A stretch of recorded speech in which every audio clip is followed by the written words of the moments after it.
Okay, so let's start today with all the nostalgia that we've got, which is looking at remakes of games that came out pre-2000, and some amazing ones, actually, from what we've seen from their demos.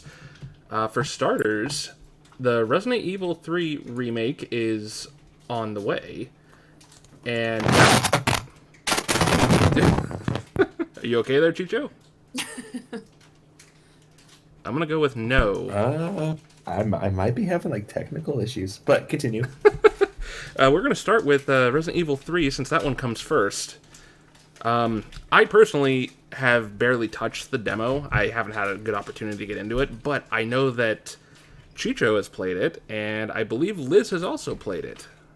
I have, yes. All right, so I'm curious what your guys' thoughts are on it. As far as I've played Project Resistance because I got in on the closed beta. That's as far as I've gone with it. I didn't get in on the closed beta for Project Resistance, so, like, is it good? It's very, very different, and not in a bad way, which kind of surprised me. I mean, it is always nice when it's a surprise in a good way. Exactly, yeah. I mean, it's got a lot of elements of Outbreak, which I really liked, in that the characters all have unique abilities and skill sets. So that really, really just draws me into wanting to experiment with all the different characters and their mix-ups together, like different healer classes, if you will, or different melee users, if you will, that kind of thing. Mm-hmm. So, like, as a preface, I didn't hate Operation Raccoon City, which is not the best opinion, I think. But it's just the thing. I agree with you. I don't know about like, Chicho, but... Like, it's not great. No, but it's still enjoyable.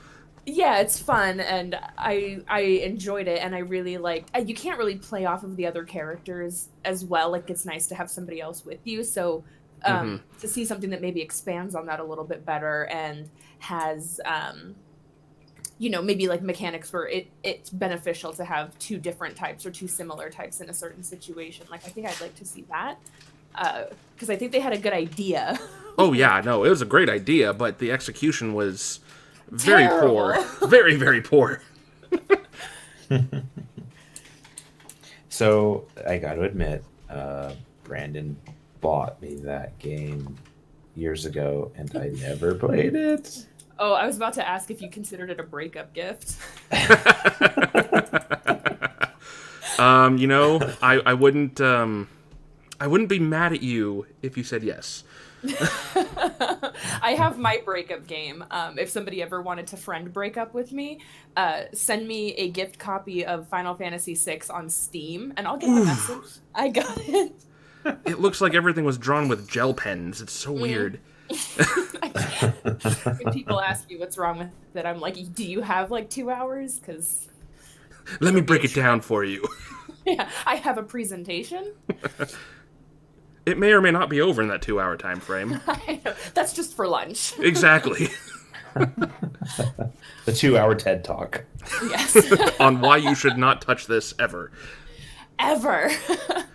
But yeah, if I can, I don't know if you've gotten Brandon to touch the Nemesis demo at all, but I played through it twice. Ooh. I need to go back through it because I'm still trying to get all of the bobbleheads. There's 20 of them in the demo. Oh god, I'm terrified. Yeah, I thought I did so good. I was like, I found 4. That has to be like at least half of them. And then I got 3. Oh man, see, you guys are all better than me. I touched the demo enough to know that if there's more than 20 in the base game, I'm in trouble. I hit one of them, and it's because they kind of direct you to go one way, but that's the wrong way. Like, they just kind of urge you based on where Carlos is facing. So I went the wrong direction, and I'm like, where do I go? And I was like, don't tell me there's another door over here in the subway car. And there was. I'm like, oh, all right, well, oops. Yeah, actually, I did the same thing after that cutscene in the subway. Like, I went up the dead end way. Okay, yeah. I was like, oh, do I have to like lock pick this door with my knife? But obviously, I knew that wasn't going to be a thing. I was like, do I shoot the chain? I mean, what do we do? Was like, oh, I went the wrong way. Yeah. Well, good adventurers go left. I didn't. Yeah, I just went straight out the correct way. Well, there is one back But there. So, that's good to know. I found 3 of them, and the first time I played through the demo, um I don't know, like I was trying to explore, and the zombies I found, with Resident Evil 2 remake, they're a lot tougher, and I think that that's the point is, ammo conservation, and they just don't want you to be able to blow out every enemy that's in your way. And so like you have to, it just goes back to that basic survival horror mechanic of, do you use the ammo on this enemy and potentially not have some for later, or do you just like disable this enemy and then continue on and come back to it later, but still have the ammo that you need for like a boss fight. exactly. And so it kind of goes back to that, and I think that making the enemies harder, like you could 3 headshot a zombie and it's still like, I'm coming for you. Oh, yeah, you can even do it 5 times and they'll just drop, and then you walk by later and it's like, gotcha! Yeah, that's actually something my friend pointed out to me, was it doesn't matter if you don't blow the head off of a zombie in Resident Evil 2 Remake, it can come back later. Oh, like, yeah. It might be dead for all intents and purposes now, but when she unlocked the infinite ammo, she didn't know about the 98 skins, so she and I were hanging out, and I was like, we should play with those. And we started going through it, and she had the infinite gun, and she would stand there and shoot every zombie until their head exploded, because it's the only way you could guarantee that they could get back up. No, you can blow off both their legs and their arms, and they'll just be wobbling there, wishing they could do something. That's my strategy. I think it's more fun that way, personally. Well, yeah, I get to see him just like flail there, and maybe that's a little morbid, but I like it. But yeah, the zombies in this one were they're similar in that regard, and so you have to figure out, like, do I run past this one? Do I go here? Do I have enough ammo to protect myself if I check out that door and can't get into it, which happened to me a couple of times. And I ended up going through a particular door twice and triggering Nemesis, and Ooh. He's so scary. Like, Mr. X is scary, but Nemesis, like, takes the cake.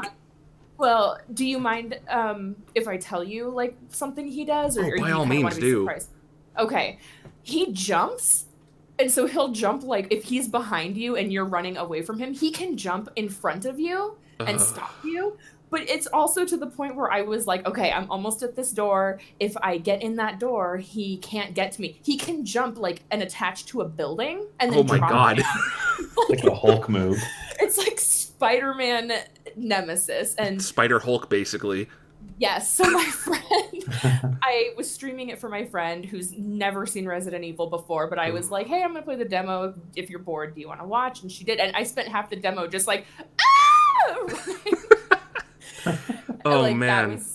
That was just a good portion of me, but I died to him, so I restarted the demo because he's tough. So I restarted the demo and I finished it. It's a good time, but I am determined to go find those other bobbleheads. I'm excited for that. Yeah. What was your finish time that first run through? 34 minutes. Ooh.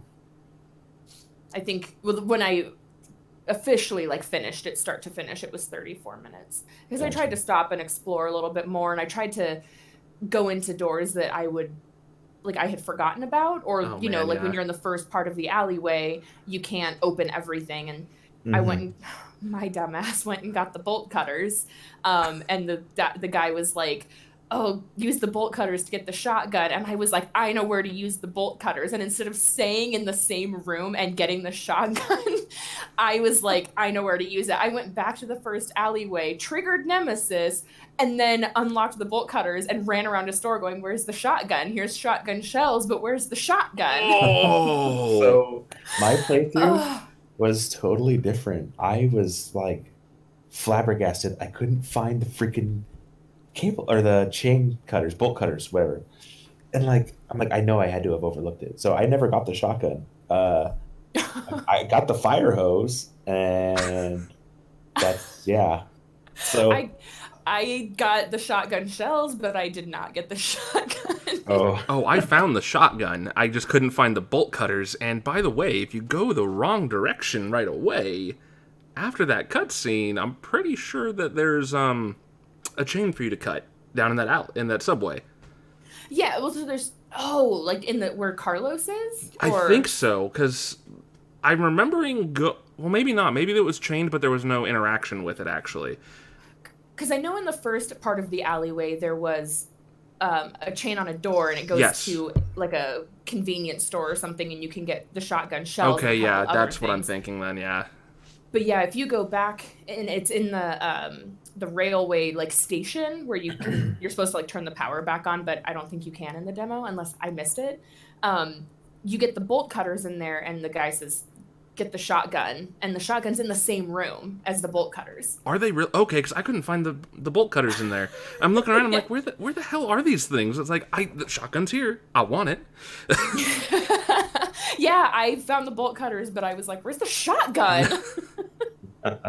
My dumbass found it. I enjoy watching John Wolfe do Let's Plays, and I was watching him play it, and he found the shotgun, and I was like, oh my god. I had to go to my friend and just be like, so my dumbass absolutely missed that because I didn't think that it was in the same room. I just immediately was like, oh, there was a door in the first alleyway. See, that's probably my thing too, is like I saw the shotgun, I'm just thinking, okay, well now I need to go find the bolt cutters, and ran right outside that room. It's like Just make it a little bit more obvious, Capcom. Come on. Well, I think that's part of the fun, though, is like with these things, it's like some of the puzzles, they're not necessarily hard, but they require you to stop for a second and just like think. Not even very hard, just stop and think about what you're doing and where you are.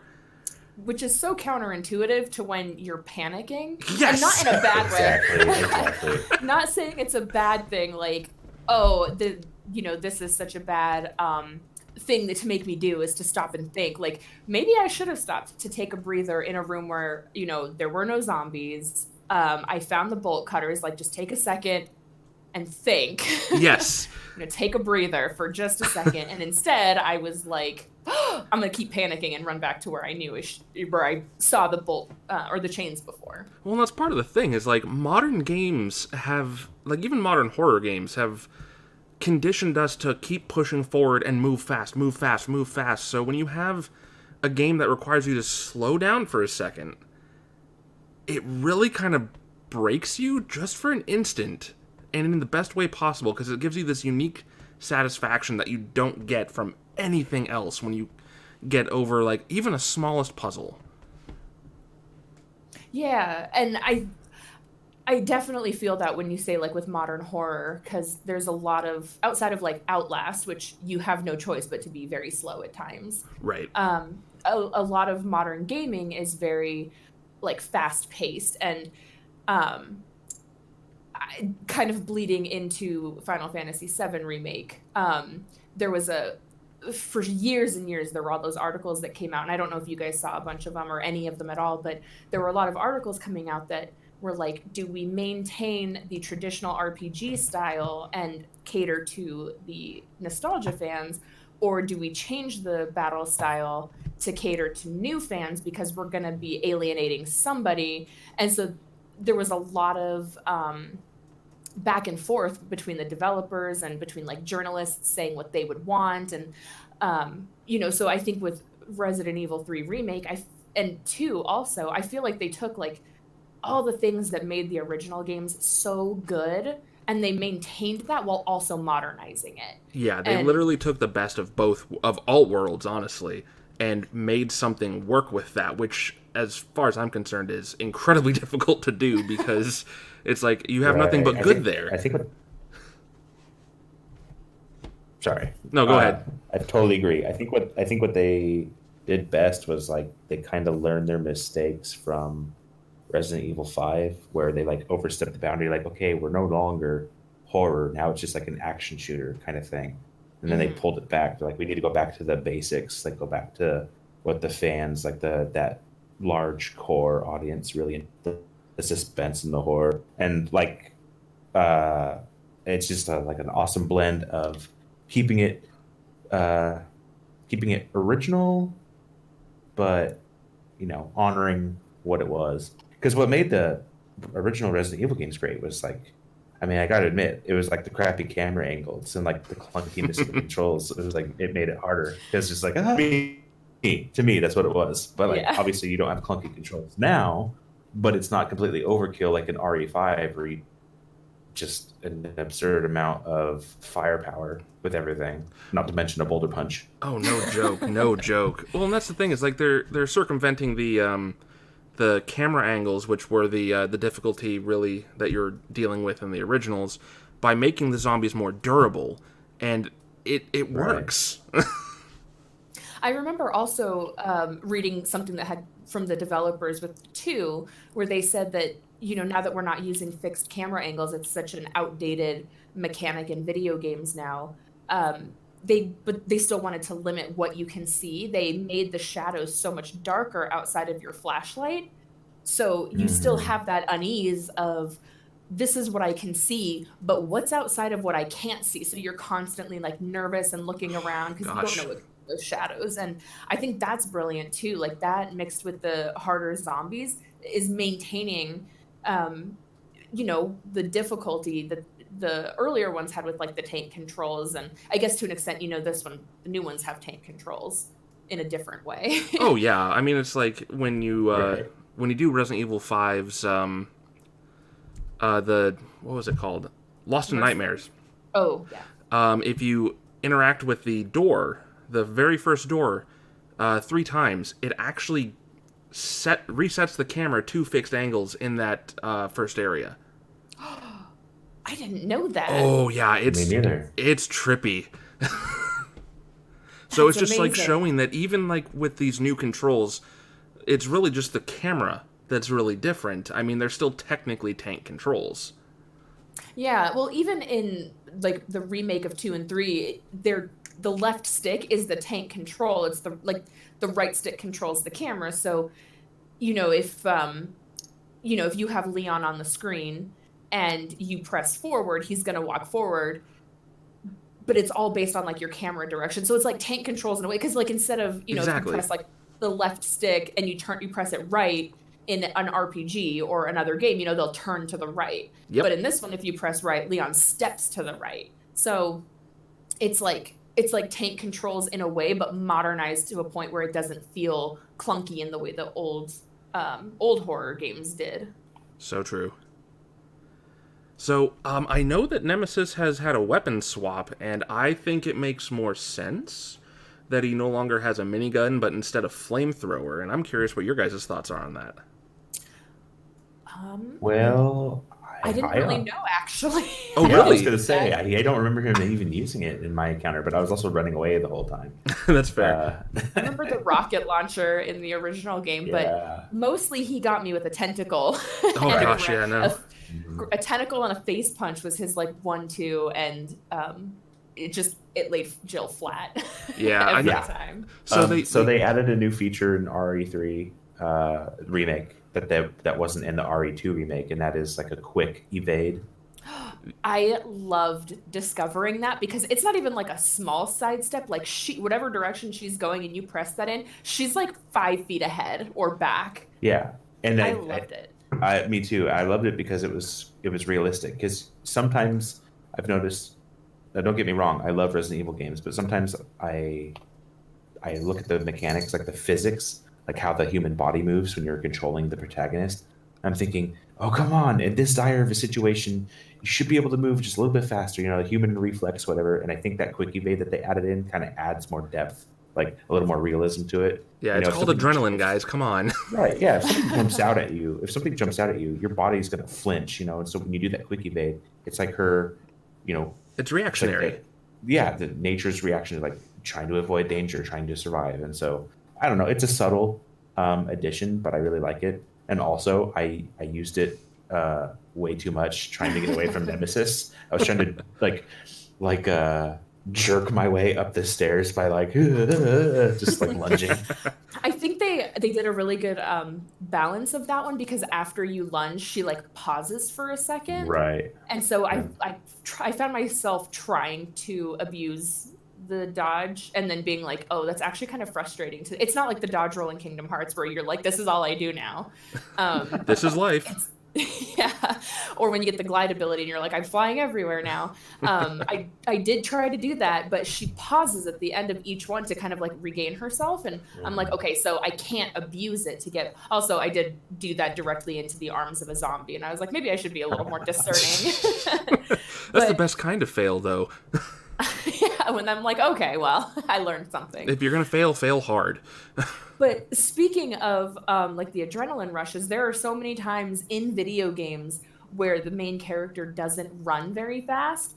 And I'm like, oh, I can hear myself echoing. That might be my fault. My mic's like right next to the speaker. Okay. Yeah, I can hear it from you. Okay, I'm going to move my microphone closer to me. Hopefully that helps. No. Then I will turn down my speaker. Oh, sorry about that. Oh, it's my setup is all, so we're good. Okay.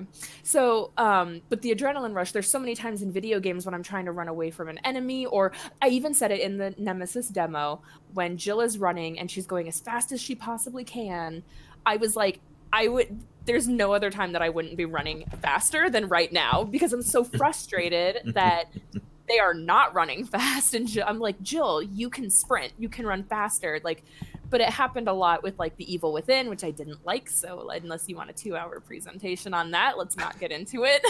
So on that note, I have to say Evil Within 2 fixes so many problems with the first one.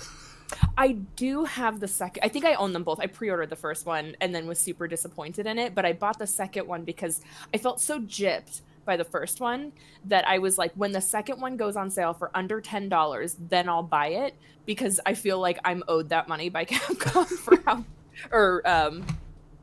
Tango. Tango, that's it. I was like, who is it? Mikami. For how bad the game was. And so I was like, I'm gonna get it under $10, and I have it, and my friend Liz and I are actually gonna go through it together. Nice. But yeah, so I did that a lot with The Evil Within, where Sebastian, having, being a trained like detective or cop or whatever, like he had 2 seconds of fast stamina before he slowed down, and I was like, what is this? I can't believe that you have a 2-second stamina meter. Like Alan Wake goes faster than you. Right. And he's an out of shape writer. Well, now come on, he's an alcoholic, remember? Which you have to find files to tell you that, because we can't be bothered to develop a character naturally. I have a presentation I can show. So, here, let me hand you the pointer. Let's begin. Yeah, I've got the laser pointer. I'll take a seat. But another, also going off that, the reactionary thing, I have a lot of notes on this, apparently. I also really liked Silent Hill Downpour, partly because how Murphy reacts to the situation around him. Like, if a monster jumps out at him, he's like, shit! And I'm like, I feel that, because I just said the same thing. See, I think that's something that is just fantastic, is when you can get, as a developer, you can get the player to say something, but you knew that, so you made the character say it too. Mm-hmm. If you can channel that just right, I think that's just a beautiful thing, if you can make that work. Yeah, and that was one of the things that really drew me to Downpour. Like, I'm pretty easy when it comes to gaming. Like, the fact that I don't like The Evil Within means it had to be pretty bad, because I'm like, just be enjoyable, and I'll generally find something to like about it. But I really liked Silent Hill Downpour, even with its like lackluster monster designs and whatever. But like Murphy, when something came out at him and he like screamed and swore, I was like, I feel this, and now I feel a connection to you as a character. Yeah, he feels real because of it. Yeah. Mm-hmm. It's so interesting going back and playing like Silent Hill 1, 2, 3, and 4, or like so many of the other ones where something comes out and they're like, okay. Like, of course they're fantastic games, but there is that just slight disconnect where I'm like, okay, but Murphy's like me. Yeah. So this is the thing for me, is like, I've seen the trailers for the remake of 3, and that's how I know that there's a flamethrower involved. And if you think about how they incorporated the minigun and rocket launcher into even Resident Evil Apocalypse for the movie, it's like, why would they send him in with those kind of things? Like, there's so much evidence left behind when you do that. But bodies burn like really well. So like at first I was like, man, why did they give him a flamethrower instead of his minigun? And I was like, oh wait, oh, the cover up. I get it. That makes sense, and especially considering they're going to end up blaming it on like a nuclear reactor that fails, I believe is the reason they give. Oh, really? Okay. I think that's what it was in the original Resident Evils. They blew the city up and were like, "Oh, it was a nuclear reactor failure or something like that." Yeah, like I know that they blow it up and just say this place is screwed, but I don't remember the where the blame was laying. And that might have been the movies, which is unfortunate, but hang on, I can actually Google it. The power Brandon of and I technology. had a good conversation about the movies and the games last time. Yeah. Oh man, yeah. No.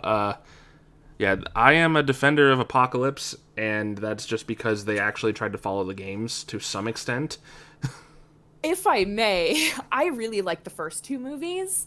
I think the first one you don't have to squint too hard or do too many like mental gymnastics to make it fit into the canon of the games. It's not perfect by any means, but I thought it was a really good original take in the universe. Like it could have been its own thing.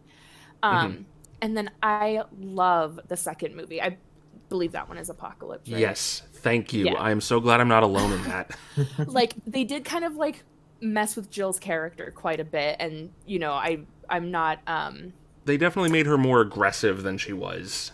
yeah, but like if they're gonna do like I don't know, I always call Apocalypse the good fan fiction adaptation. Yes, that's so accurate. With the self-insert who's not yet a Mary Sue, but like I really like the second one because I feel like it was someone's self-insert fan fiction that was really well done, and I enjoy it. But one of my favorite ways to enjoy it is if you ever get to watch it on TNT on TV and they have to censor the swearing. One of my favorite things, there's that part where LJ walks into the stars, or with all the stars people, and they hold him up. Yeah, and he goes, "Motherfucker, please, my shit is custom." Oh God, yeah. And they dub it over in the TNT version with the whitest sounding guy. Do they really?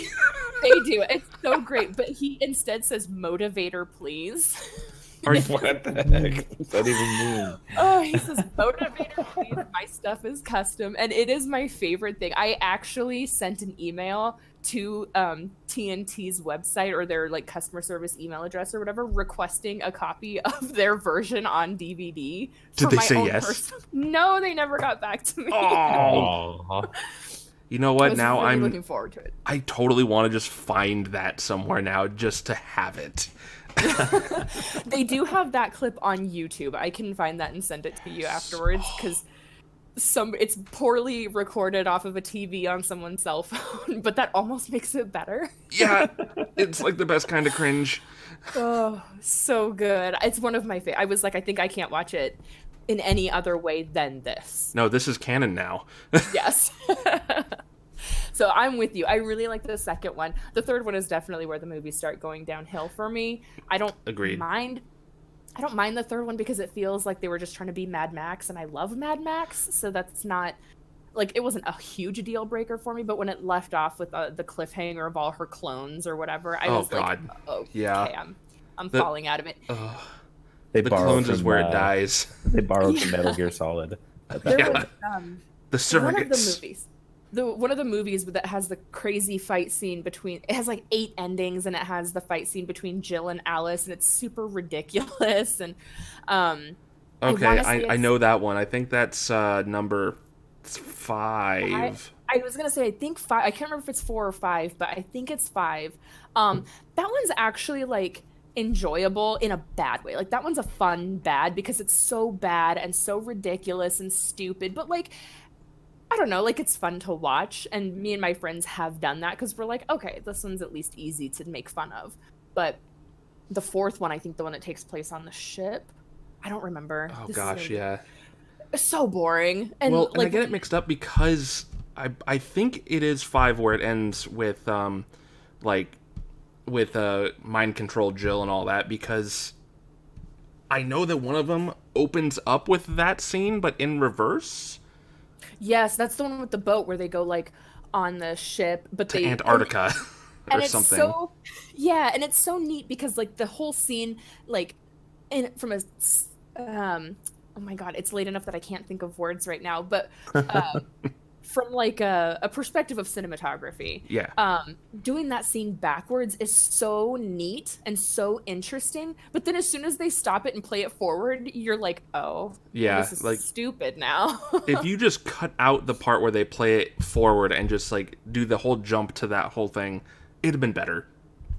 Yeah, it would have at least been more interesting. But the whole rest of the movie is just like exposition dumps and them retconning their own canon that they've built up in the movies and introducing amnesiac Chris and whatever. And I'm like, there were ideas here, but something about like that movie just was bad. And then the final chapter was just horrible and stupid. Oh, God, yeah. And they RoboCopped it. Yes, and then we're gonna introduce more original characters, and then they're never gonna get payoff. Like we're gonna cliffhanger them, and then you'll never see them again. Can I tell you the thing that made me like so mad was out of everything, the Red Queen had been pretty consistent. Yes. And so when we went into the last movie, in the final movie, with movie 6 or 7, whatever the last one is, Number 7.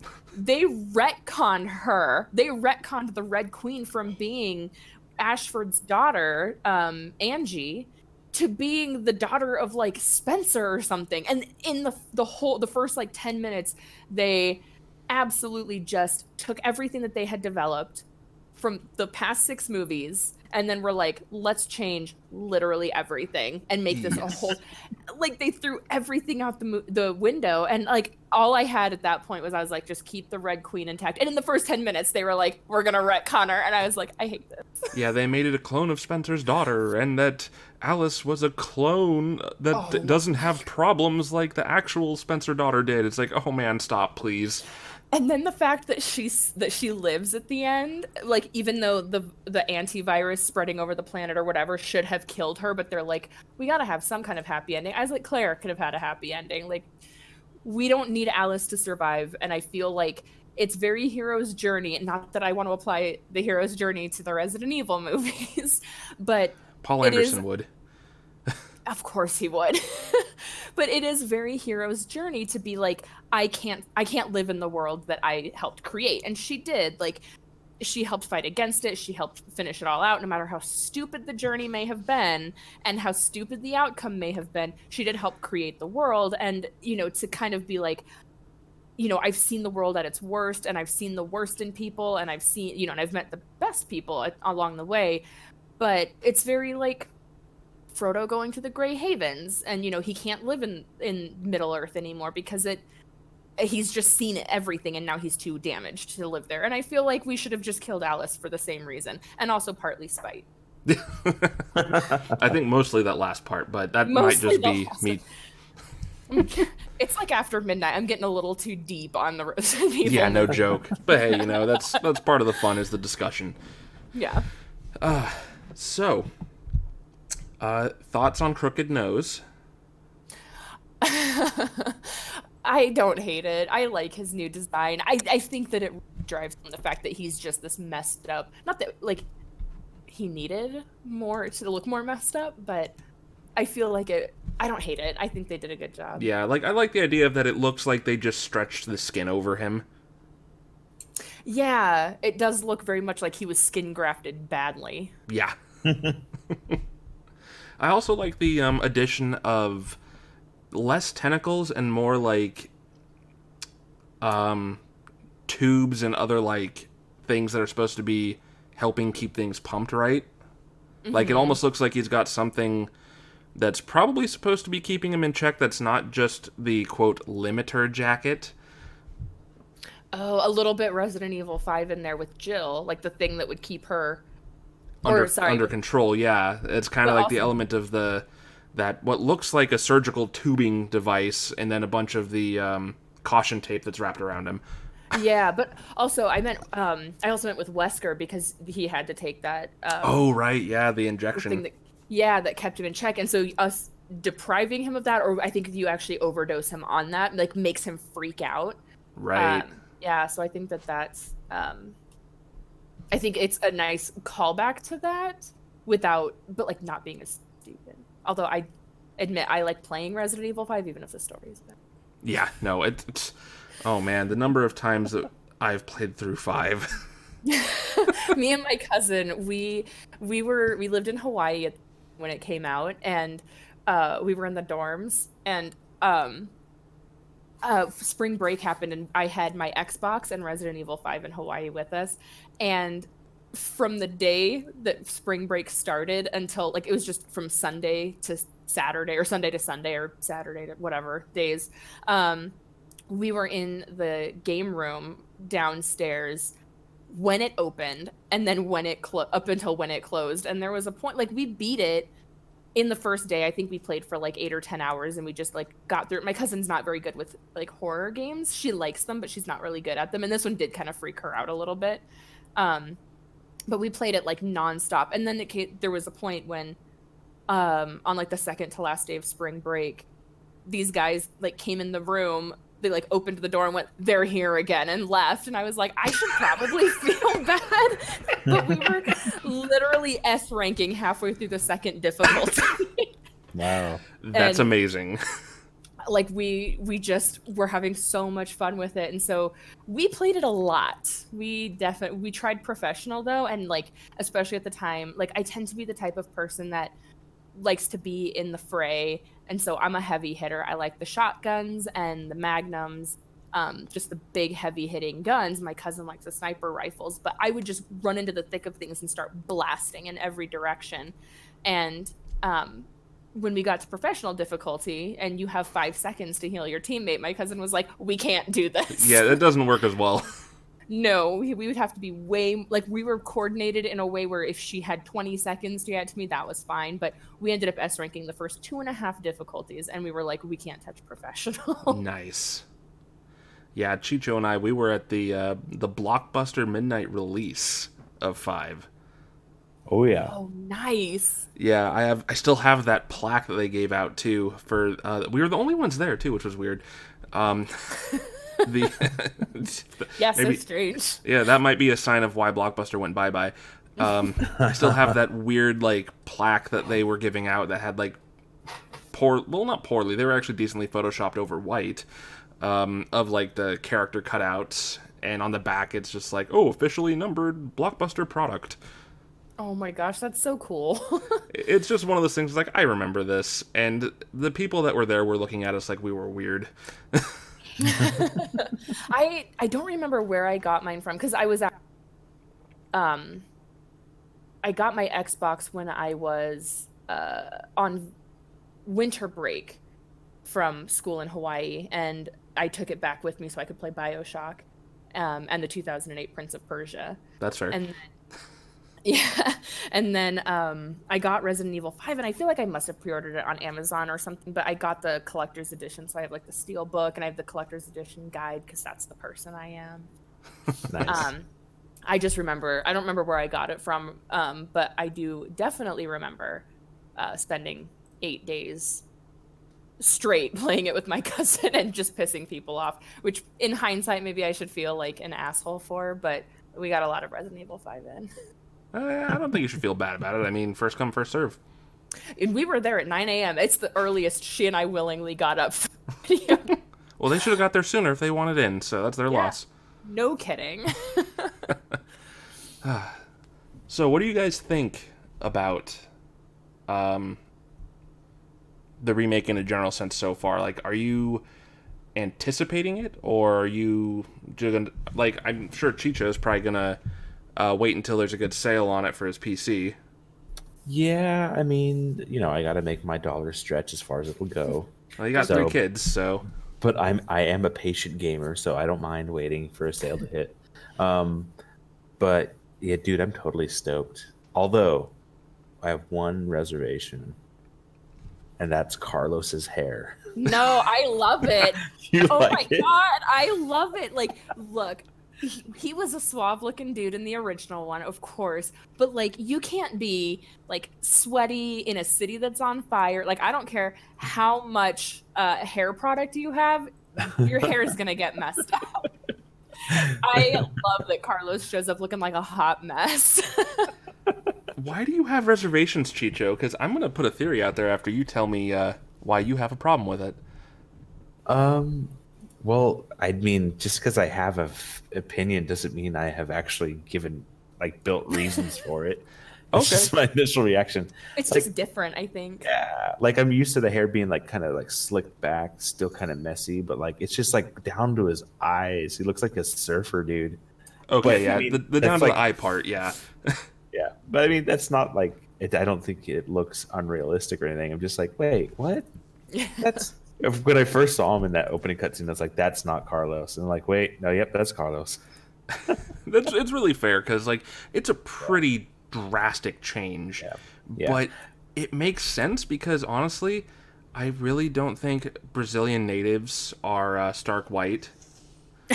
But that's I just couldn't me. tell if he was tan because of the grime or because of his actual skin color. But there's so much like dirt rendering on the character models, and also I realized after playing the demo that I had my night light turned on my computer, so like it takes everything and tints it to like a very orange color. So I was like, man, what's up with the skin textures? So yeah, that's my fault. Though. See, my initial theory was actually, see that. Okay, you know what? Thank you for that. The picture in Discord there, Liz, because Yeah. Chicho, you cannot tell me that his hair does not look exactly like yours in high school. No, don't even. I thought you were gonna say that. You suck, dude. So good, and even the wife agrees, who was there with us. Okay. Anyway. You click on that picture and say open original and then view it at its full size. It's I extracted that at 8K, so Holy crap, that is yeah, that's big. That is a big photo, and that might as well be Chicho. What the freak ever? Maybe if I Dude. grew out my facial hair. Dude, you should grow your hair out again just to see. Yeah, the wife won't let me do it. Oh, look at that. But Oh hey, man, let's talk about Mikhail next because first thing I thought when I saw him was Bill from Left 4 Dead. Oh, you're right. I didn't make that connection, but I definitely see it. Yeah, and Oh, I got a man, really yeah. loud mechanical keyboard, so sorry if you're gonna hear some clicking and clacking. That's okay. No, it's I good. also have one. I'm the only Alright, one so- using a membrane. Ah, It was $10. Man of culture. Leave me alone. all right. So Oh, Chicho, I'm about to totally show up your picture. Oh wow, yeah. That. So I opened Chicho's. It's tiny.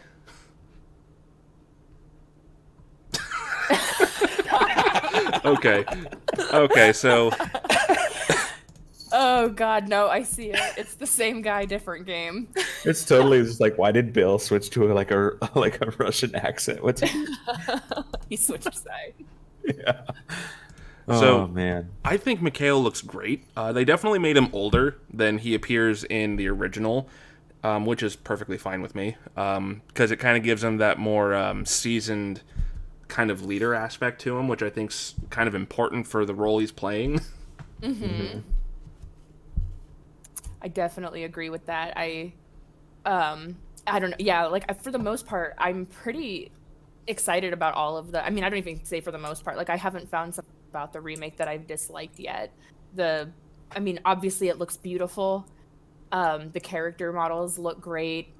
From what I've heard of the music, mostly just like demos and trailers, I really like it. And then playing the demo was. I don't know, like it felt familiar because it is very much Resident Evil 2 Yeah. remake, but with some different effect or mechanics, like Jill's dodge ability. That's super, and you can dodge forward or backward, which I thought was really cool. And it's not just a one-way thing. And Oh, and they made it reliable, unlike the original. yes, she actually will. As long as you're not aiming her directly into the eyes of a zombie, she can do it. Like, she'll actually do a really good dodge. And yeah, I've just been overall very impressed with what I've seen so far from the remake. So I'm super stoked. Yeah, and I think that Jill's redesign, I mean, it looks great. People are complaining, it's like, oh, Julia Voth only. But it's like, you know what? Hush. This person looks excellent. I have been seeing comparisons of her to Mila Jovovich. Ew. And I know. And then also people saying like, oh, here's to joining the ranks of women in horror games wearing tank tops or something like that. And I was like, it's practical. Like, she's in a burning city in the middle of summer or the end of summer, but it's still pretty hot in the Midwest and whatever. Oh yeah. Like, Well, it's muggy. Wait. and also that was their excuse in the original one, was they were like, oh, she was skirt because she was hot and it was the middle of summer. And all of us tube were top like, and miniskirt. Come on. yeah. Like, this is way more practical. Like, if a zombie apocalypse broke out and I needed to get out of the city, I would not be donning my tube top and skirt or short shorts or whatever. Like, I would be covered. I have my clear leather jacket. I've got combat boots. I've got my jeans. You duct tape things. That's one of the things, is if you use duct tape around your jeans, like, nothing breaks through that. I don't know. Like, it's fabric tape. Just keep going. Yeah. That's one. Go ahead. Oh, I was just gonna say, if a zombie starts gnawing on, gets like, denim's pretty hard to get through anyway if someone's trying to chew on it. But like, if you've got duct tape on there, it doesn't matter how much a zombie is chewing on your leg; they are not getting through. Yeah, human bite force ain't doing that. I like this development that some companies have done now, where they try to reboot a series like they did with Tomb Raider, and it's like they want to show, like, especially with the female protagonist, in Tomb Raider, she's not like pointy, overly large-breasted, like ditzy or whatever. Like, obviously, these games that were made 20 years ago. I have a feeling that there was some intention with the way they did their character models for the female protagonist. Maybe. Hell yeah. Just maybe. So, but like, I feel like the teams that are working on these, I mean, obviously have changed, but also just like the mentality has matured a bit to where you can have a strong female lead that's not like flaunting everything, like just flat out just there, you know what I mean? Like, you can have a respectable like lead character. It's like, hey, we don't have to slap on a tube top and a mini skirt to appeal to the like the general consensus anymore is that skin doesn't equal sexy. Yeah, but also, like, sexy doesn't equal not empowered or whatever, Exactly. Oh yeah, and I mean, but like, I feel like they're just taking a far more practical route with a lot of them. Like, Lara Croft is not in her booty shorts and skin tight tank top. She's actually wearing something that would be practical for her line of work. And like, Jill leaving the city in a mini skirt and tube top, like, that's not practical. But jeans and a tank top, but like, again, it's super hot. Like, I think that's more practical. And so I think they're just finding like practicality for the situations. And I think that's amazing. Like you said, the mentality has definitely changed over the last 20 years. Oh God, I just threw up thinking about 20 years ago. And it's just, it's like the same thing with Final Fantasy 12. They even said Ash's skirt was so short because she's in a desert kingdom. And I'm like, oh, so we're just making excuses now for the short skirts rather than just saying they're in a short skirt. And, so I don't know. I feel like we're getting a lot more practical. Like, I don't know, practical for the settings. Like, I don't care that Ash is in a short skirt. She's got hot legs, Yeah, right. I don't really care about what they're wearing, but I do really appreciate that they're putting that thought in to be like, she doesn't need to be wearing that in this apocalypse. Like, Claire doesn't need to be wearing white or pink shorts over black the super 90s pink shorts over black spandex. Like, that's just weird and impractical, but let's give her a biker jacket and jeans. Oh, straight One up. thing I am glad that they changed with the outfit was not having a sweater tied around her waist, because that's also very like 90s. Oh my God. Oh, I forgot about her sweater until right now. Oh man. Just for you, man, my first playthrough is going to be wearing that alt costume. Well, like, how many hours would they have to spend to get like a realistic sweater effect? You know what I mean? It's there. Like, flapping it on the wind, like, and you got to think every time she tumbles or moves through something, like, it's you like have to have special animation. Yeah, like, we spent $1.2 million on Jill's sweater. Oh God. I want that to be a thing, though. Well, and it's neat to see the like cheats. So I don't know if you guys know, but I actually went to college for video game design. Nice. And So it was all like it was the art side. So it was like animation, 3D and 2D animation, and all that kind of stuff. So I actually kind of learned a lot of the cheats that developers and animators and stuff will do to save polygons or to make it so that they don't have to render things differently. And there's this incredible GIF. I'm bleeding again back into Final Fantasy VII Remake, but I'm gonna find it and send it to you in Discord. But there's this incredible GIF of Cloud and Tifa, and Cloud like puts his arm around Tifa, and as she's like moving behind him, and her hair catches on his hand. But if you look, her hair doesn't actually like go over his hand. His hand phases through her hair. But in the moment, you would never be able to tell that because you're not paying attention to that. But me, who has seen a lot of these, or, you know, a lot of people who has seen these tips and tricks and like knows, you know, ways that they'll get by doing things. It's like in Assassin's Creed 2. I noticed this especially in 2 and Brotherhood. Ezio's fingers are blocks. They're like bricks. Yeah. Mm-hmm. But the shading that they do is the shading that they put on it makes it look like it's actually a different or makes it look like they're 3D.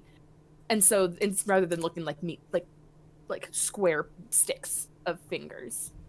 And so it's really neat because if you watch this GIF enough, you see her hair, like the physics of her hair would be so much harder to render if it was going over his hand or if his hand like went anywhere else. So instead his hand just phases. Okay, yeah, I'm seeing that there. Yeah, there's no way that nobody's hair would do that. Like unless he's cutting her hair off with razor fingers. There's no way that would be anything that happens. So it is really neat to see things like that. And speaking of Jill's sweater, I bet they'd find a way to fudge that probably with like shaders rather than the sweater actually moving like to that extent. That's my tangent. That's actually a really good segue then, since we should probably move on to the next chapter in the discussions, which is Final Fantasy VII Remake demo. Now, I know Chicho hasn't played it, but that's because he doesn't have a PS4. Which he will probably rectify when it hits $200 or under. Or pardon me, under. Pretty sure. That's fair. Yeah. So I really have a big question for you, Chicho, which is what out of everything do you want most out of this particular remake? Because I'm sure, like a lot of us in our generation in a general sense, this is kind of like a real milestone in terms of exploring different genre. Because, I mean, you know, back then a lot of stuff was just platformers and RPGs were a thing, but they weren't as in-depth as some of the design elements are in this particular game. Yeah. Honestly, I think the biggest thing that gives me anxiety about it, like, I mean, I know it's going to be good, but the fact that they're expanding the universe to the point where, like, this is going to be a standalone game that takes place in Midgar alone, like, I think it's impressive, but I want it to be so successful that they can finish the whole story arc. Oh, that's a really good, like, we're all just under the assumption that we're going to get. Right. Man. Yeah. It's like, and like, you know, if this does great, but not good enough for them to get another one rolling, I think they're going to build it in such a way that, like, obviously there's more to be told, but this is a standalone game, kind of. Maybe they're going to pull it off in that way. But just my inner child wants to see, like, a 3-disc game. You know what I mean? Like, just give me more. I did hear that they are actually like working currently on part 2, so I think we've at least got a part 2 on lockdown. Okay. But they were pretty clear about how part 2 is going to come much sooner, because if you think about it, like, this is at least 5 years worth of work in this one. They said you can probably expect the next one within 2 years, because so much of the assets are already put together. I mean, there's a lot of texture sharing in some respects. I know that outside of Midgar, there's a lot more unique textures, but I mean, you've got a lot of character models and enemy models, and other such things that are already done. You've got the interfaces ready and all sorts of other stuff put together. So, right. The engine mechanics and all that. oh yeah, Yeah, this But is yeah, a I just roundup build. my hope is that like in the Mass Effect series, they were each a standalone game, but there's this overarching story. Well, this one's it's a little more. There's more writing on it because it's like people already know what what the overarching story is, and it's like if we can't get this thing done, I mean, I'll be happy with what we get, but my inner child just wants to see a proper conclusion to it. You know what I mean? man, So yeah, that's the only thing that's giving me anxiety. dude. I didn't think about that at all too, because it's like, yeah, we're gonna get at least this one, and we're probably gonna get the part 2 because, as Liz mentioned, it's pretty much in lockdown. But oh man, yeah, Yeah. if it bombs, which there's no way it will, No, but yeah. let's That's the say thing. Everything I've seen from the videos of the demos and like the E3 stuff, and then just people playing it online or watching people play it on YouTube, I have zero concern about its success. Like I know it's going to do good, but just in the back of my mind, just like I said, that still small voice is telling me like yeah, the what if. they better get all done. But it looks just absolutely amazing, and you guys can talk way more about it because I've played the original uh, forwards and backwards. But I mean, like you said, Brandon, I don't have a PS4, so I haven't actually had my hands on the demo of the remake. So I have to go into the combat system because I've seen people making a comparison that I think is the dumbest thing ever, because I could, much like Liz, write a diatribe about why Final Fantasy 15 has problems. I have a PowerPoint presentation. Yes, it's a minimum of 2 hours. And they're saying that, oh, why are you going to get this? It's just Final Fantasy 15 again. First off, no. In Final 15, Fantasy 15 wishes it could be Final oh man, Fantasy yes. In 15, you press and hold circle to attack. And you hold circle, and you will continually attack. After I played the demo through of 7 Remake, I decided to say, you know what? After I saw that, I want to see if you can press and hold to keep attacking. Guess what you can't do? That. And there's actually the combo system which exists here. Timing of your presses does affect things for your standard attack. And that's very important for when you're going into an action game, for one. And you have different stances which give you like a lot more depth to how you play. I completely agree. I was actually floored by the combat because it felt so intuitive, and the blend that they have of the traditional combat, like RPG combat, mixed with the newer fast pace, I think is such a good blend. And it's like I also like Final Fantasy 13. And you can kind of see how they were trying to do something similar in 13 with a blend of like like the time based and whatever, but it didn't really pan out very well because you can just button mash your way through it. Yeah, paradigm shifting didn't work the way they wanted it to. Yeah, and I think they started to do it better, especially like in Lightning Returns, but it still was pretty flawed of a system. But I think they found such a good balance in this one because I like that, you still have your ATB gauge, and that does determine what you can do or when you can do them, and like anything, even using items, which I didn't realize the ATB gauge had to be full. I am one of those ones that kind of skims a tutorial. So I didn't realize that it also included items. So I was trying to heal myself in the boss fight and was like, oh god, I can't. Like I literally so then I had to play more defensively and kind of get out of the way and wait until I had enough of the ATB gauge to actually be able to attack. And I thought it was really cleverly done because it does make you have to strategize your gameplay without it feeling cheap. It's not a cheap way to pad out battles, and it feels, I don't know, very intuitive and very cool. And then also when you are using spells or items or summons or limit breaks and everything, the way it slows down it looks cool, first of all, but it feels like it's giving you enough time to do the turn-based style attacks. And I don't know, like, I was really impressed with how it came out. It felt fluid. I realized that I couldn't button mash, and like, I'm replaying Final Fantasy VII right now on my Switch, the old one. Oh yeah. And absolutely, I get in a battle and I just press A and start doing other things like on my computer because I know I'm going to win the battle. And all I have to do is attack. It doesn't help that I'm overpowered and play on 3 times speed and the occasional god mode. But like, that's the thing, is there's no real, like, there's a couple bosses that have some strategy to them. You know, I just did one in the Shinra Mansion where I love that segment.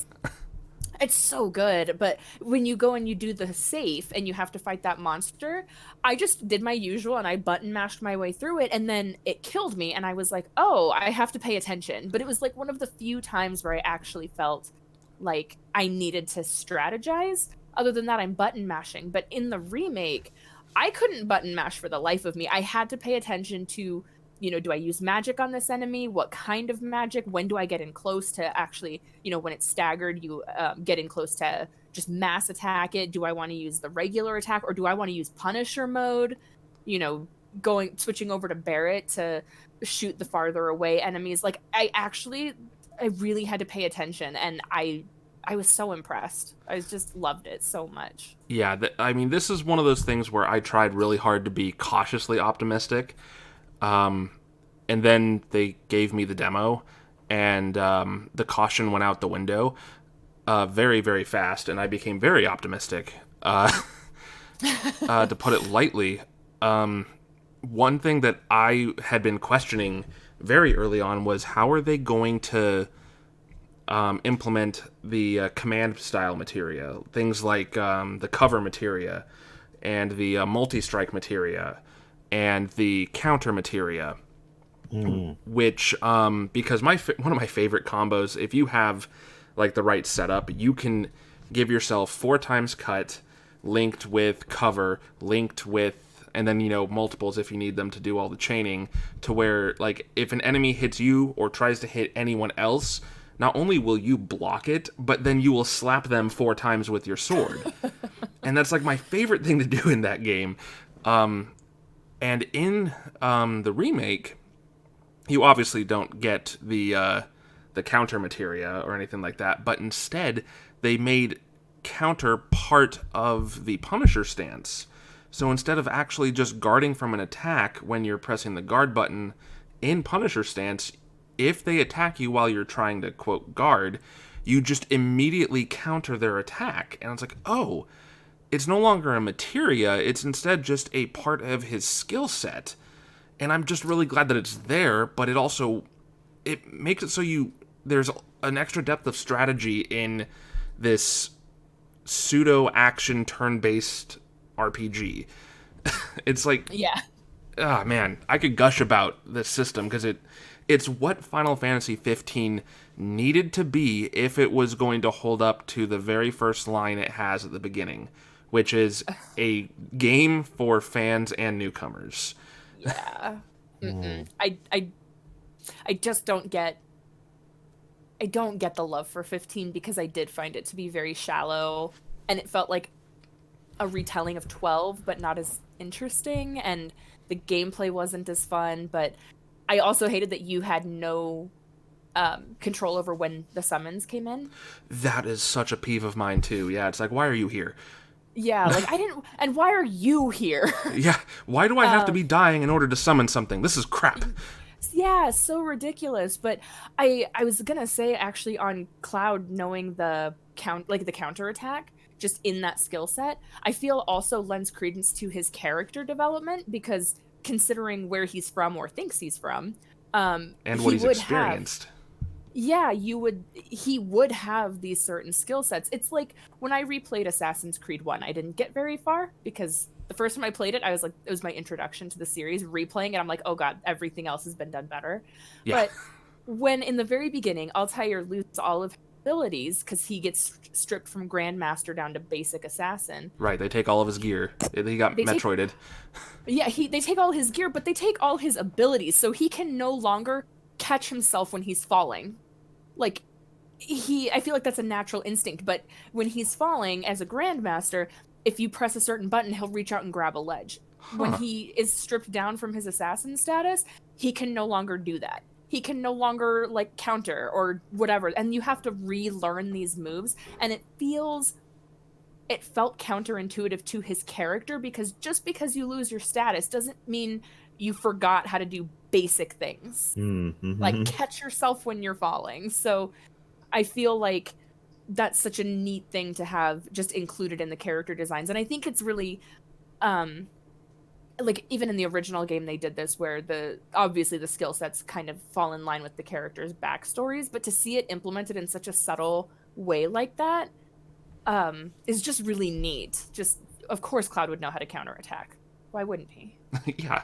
Like it's again, like you said, it's something that you would expect to be natural, but when you think back on how the game was done back then, it's like, oh, you had to equip that. It's like, well, no, this is something he would, naturally know. So it also falls into the adding a little bit of realism to it, like with what Chucho was saying in Resident Evil 3 Remake. Just like little touches that make it feel a little more real. Mm-hmm. Yeah, those little subtleties are always just really nice to find in something like that. Just little gems where you're like, oh, that's neat, even if it's something small like that. Oh, straight up, yeah. So, since I brought up the whole materia thing, what were some of your favorite materia combos that you can remember? Equipping any magic to all. That was like my go-to. That one is really good. It's fun to just be like, all of you guys are getting fried. I remember being, like 11 or 12, first time I played Final Fantasy VII. And the first console I played it on was a PS2, not a PS1. The first game I played on my PS2 was Final Fantasy VII. So, yeah. Anyway. That's fine. But I just remember when it clicked one day, the whole materia system. I'm like, wait a minute. The materia can level up, and once you max it out, it duplicates itself. So I went on like a grinding mission to get my all materia just completely jacked up and just get everybody all materia. That was my goal. That's incredible. That's going to be an interesting thing to see too. Like, if you socket together an all materia, is it going to suddenly become a multi-target? Yeah. Well, and then also, like, is that going to be detrimental? Because if you're in battle with something that's healed by Bolt and then something that's damaged by Bolt, and I know that's something that you kind of have to think about. In a lot of games, it's not going to be new. This isn't like a new scenario, but having the all materia can be a really good boost, or kind of like a fallback, like a never mind. Yeah, it's like, because if I remember right, it's been unfortunately a year since I've played the original. I am currently replaying it, but I'm just getting to I'm just finishing Rocket Town right now, so I might not be the best. Well, I mean, you might, because I don't remember if you can change it from in battle, even if all's equipped. Is it automatically all, or do you get to choose if it's all or single? It is automatically all. Ooh, yeah. So I've had to not do certain attacks because I'm like, oh, I don't want to do that to everyone. Right. But I think the number of times you can use all in one battle is the level of that materia. That's right. So if all is level 1, you can only use all once on that whatever magic spell you had it equipped. And then the second time you try to use it, it just defaults back to just a single enemy. That's right. I remember that now, because I remember that happened to me, I think, once. I'm like, wait, why is it not hitting everybody? It's like, oh, I've been winning every single battle so hard and fast, I've never needed to use it more than twice. Mm-hmm. Yep. I'm currently over leveled in my replay, so. And then the ×4 materia, I liked putting that with Knights of the Round. Oh, dude, you just wanted an excuse to go to the bathroom. I would just set my controller down and go make a hot pocket. It's like, what's 2 × 4? Okay, well, I've got at least 8 minutes. I can make a couple of hot pockets in that time. Oh man, yeah. So it's going to be neat to see how they choose to divvy up materia too, because the starting materia is different, which kind of threw me for a loop in the demo. Cloud starts off with a fire materia, but in the original, he has Bolt, he has lightning materia, and a cure materia. But Yeah, and in this one, Barrett has Bolt and Cure. exactly.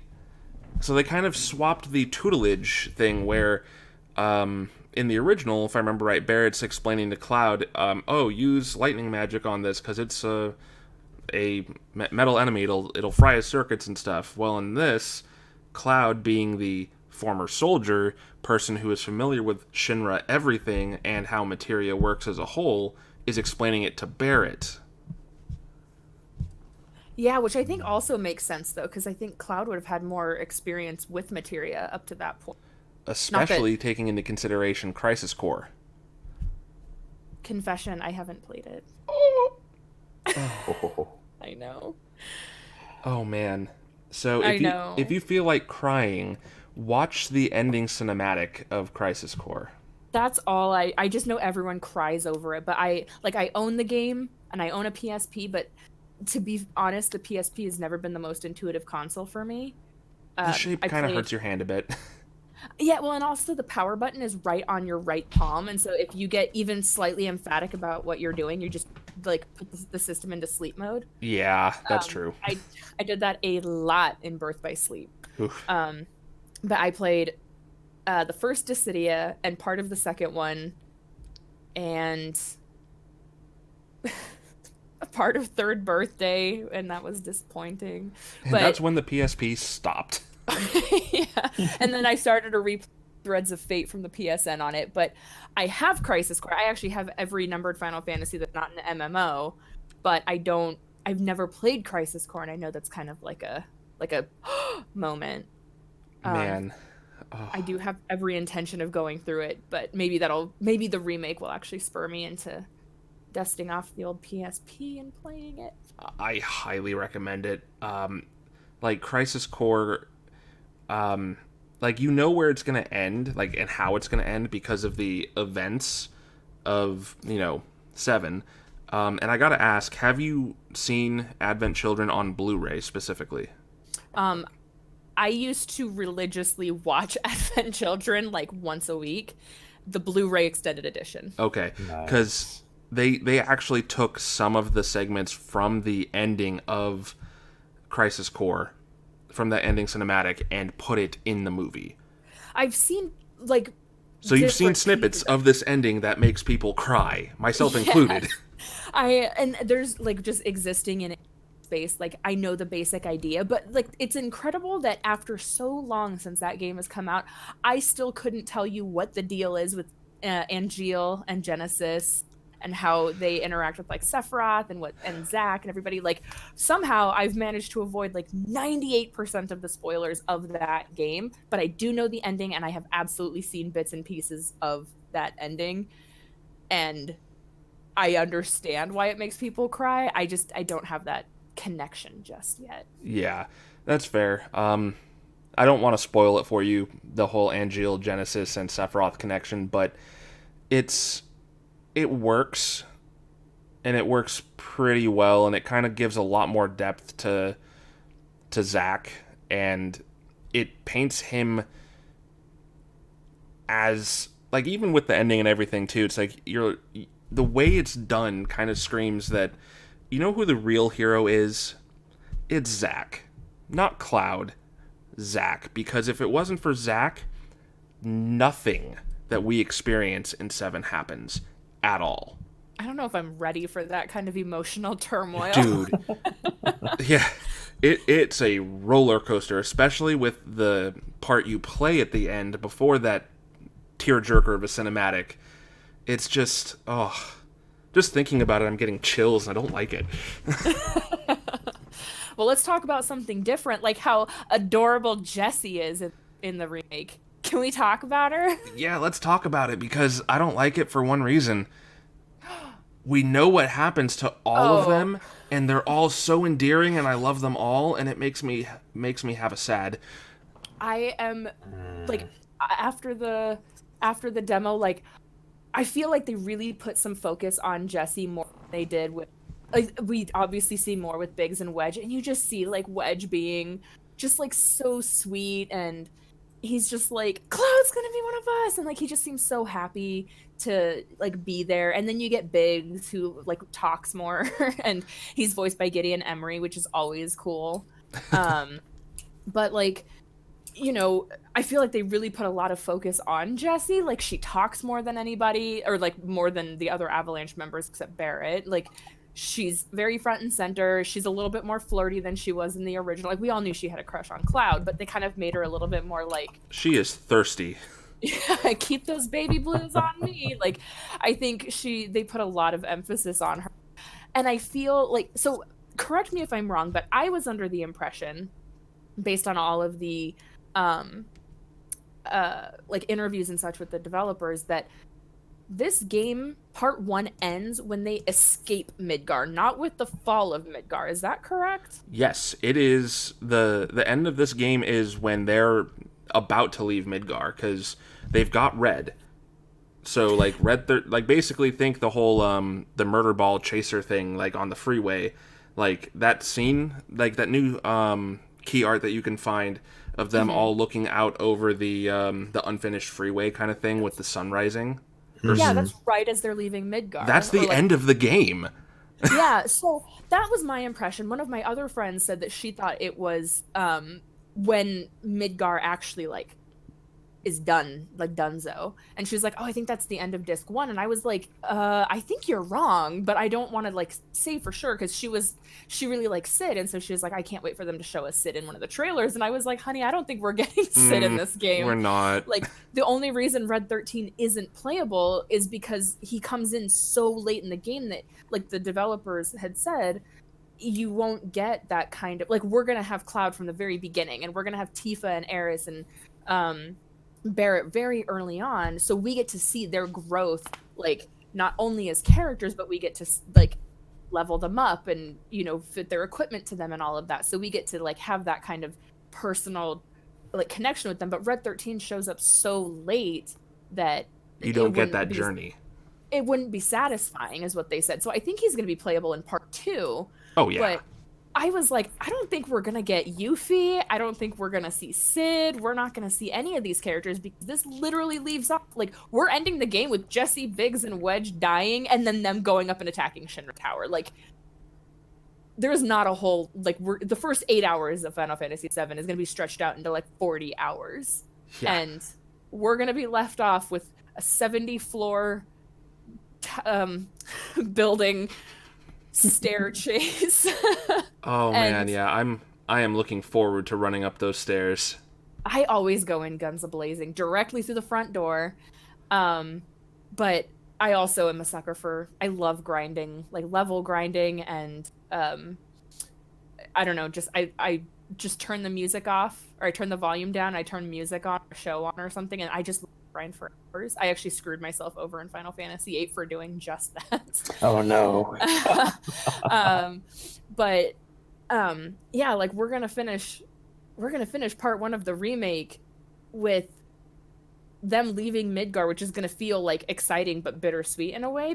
Also, like the death of Jessie, Biggs, and Wedge is just so, like, it's gonna be raw, and we're all gonna have grown so attached to them, because if you figure after they die, they go back to Wall Market, climb to the top plate, and go through Shinra Tower, expanding the whole story out into like what 40 or 50 hours, like a typical RPG. We're probably spending the first 30 with Avalanche. Yeah. Rather than like 5.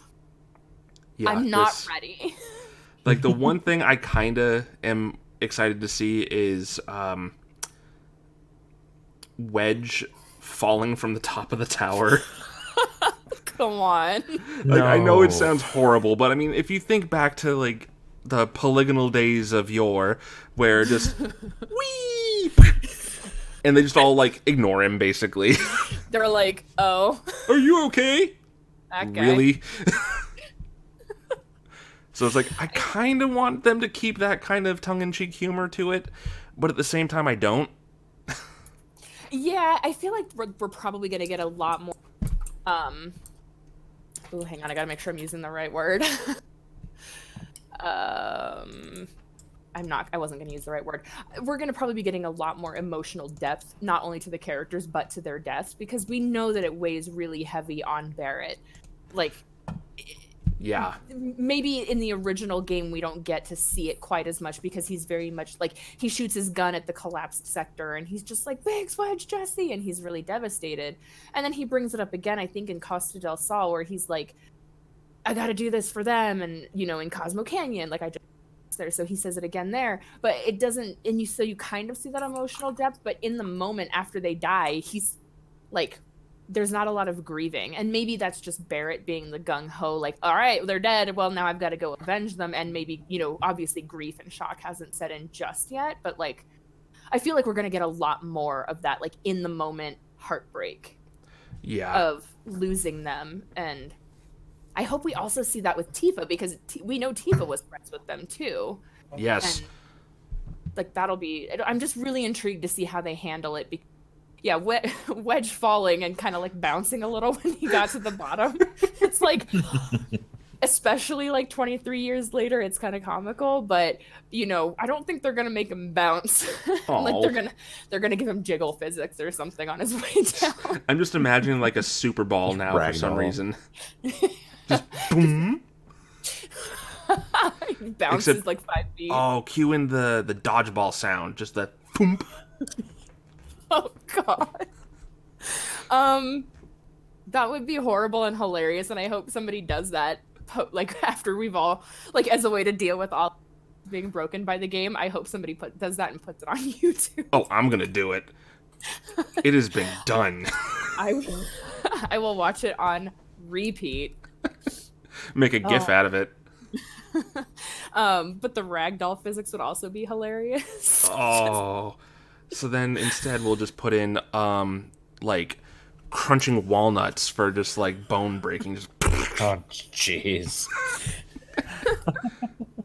This is gonna be terrible and amazing. Oh yes. See, what they could do is, like, if he's falling, have him fall in slow motion, and as he's falling, him and Cloud make eye contact, and they just show, like, flashbacks of everything he did throughout the game with them.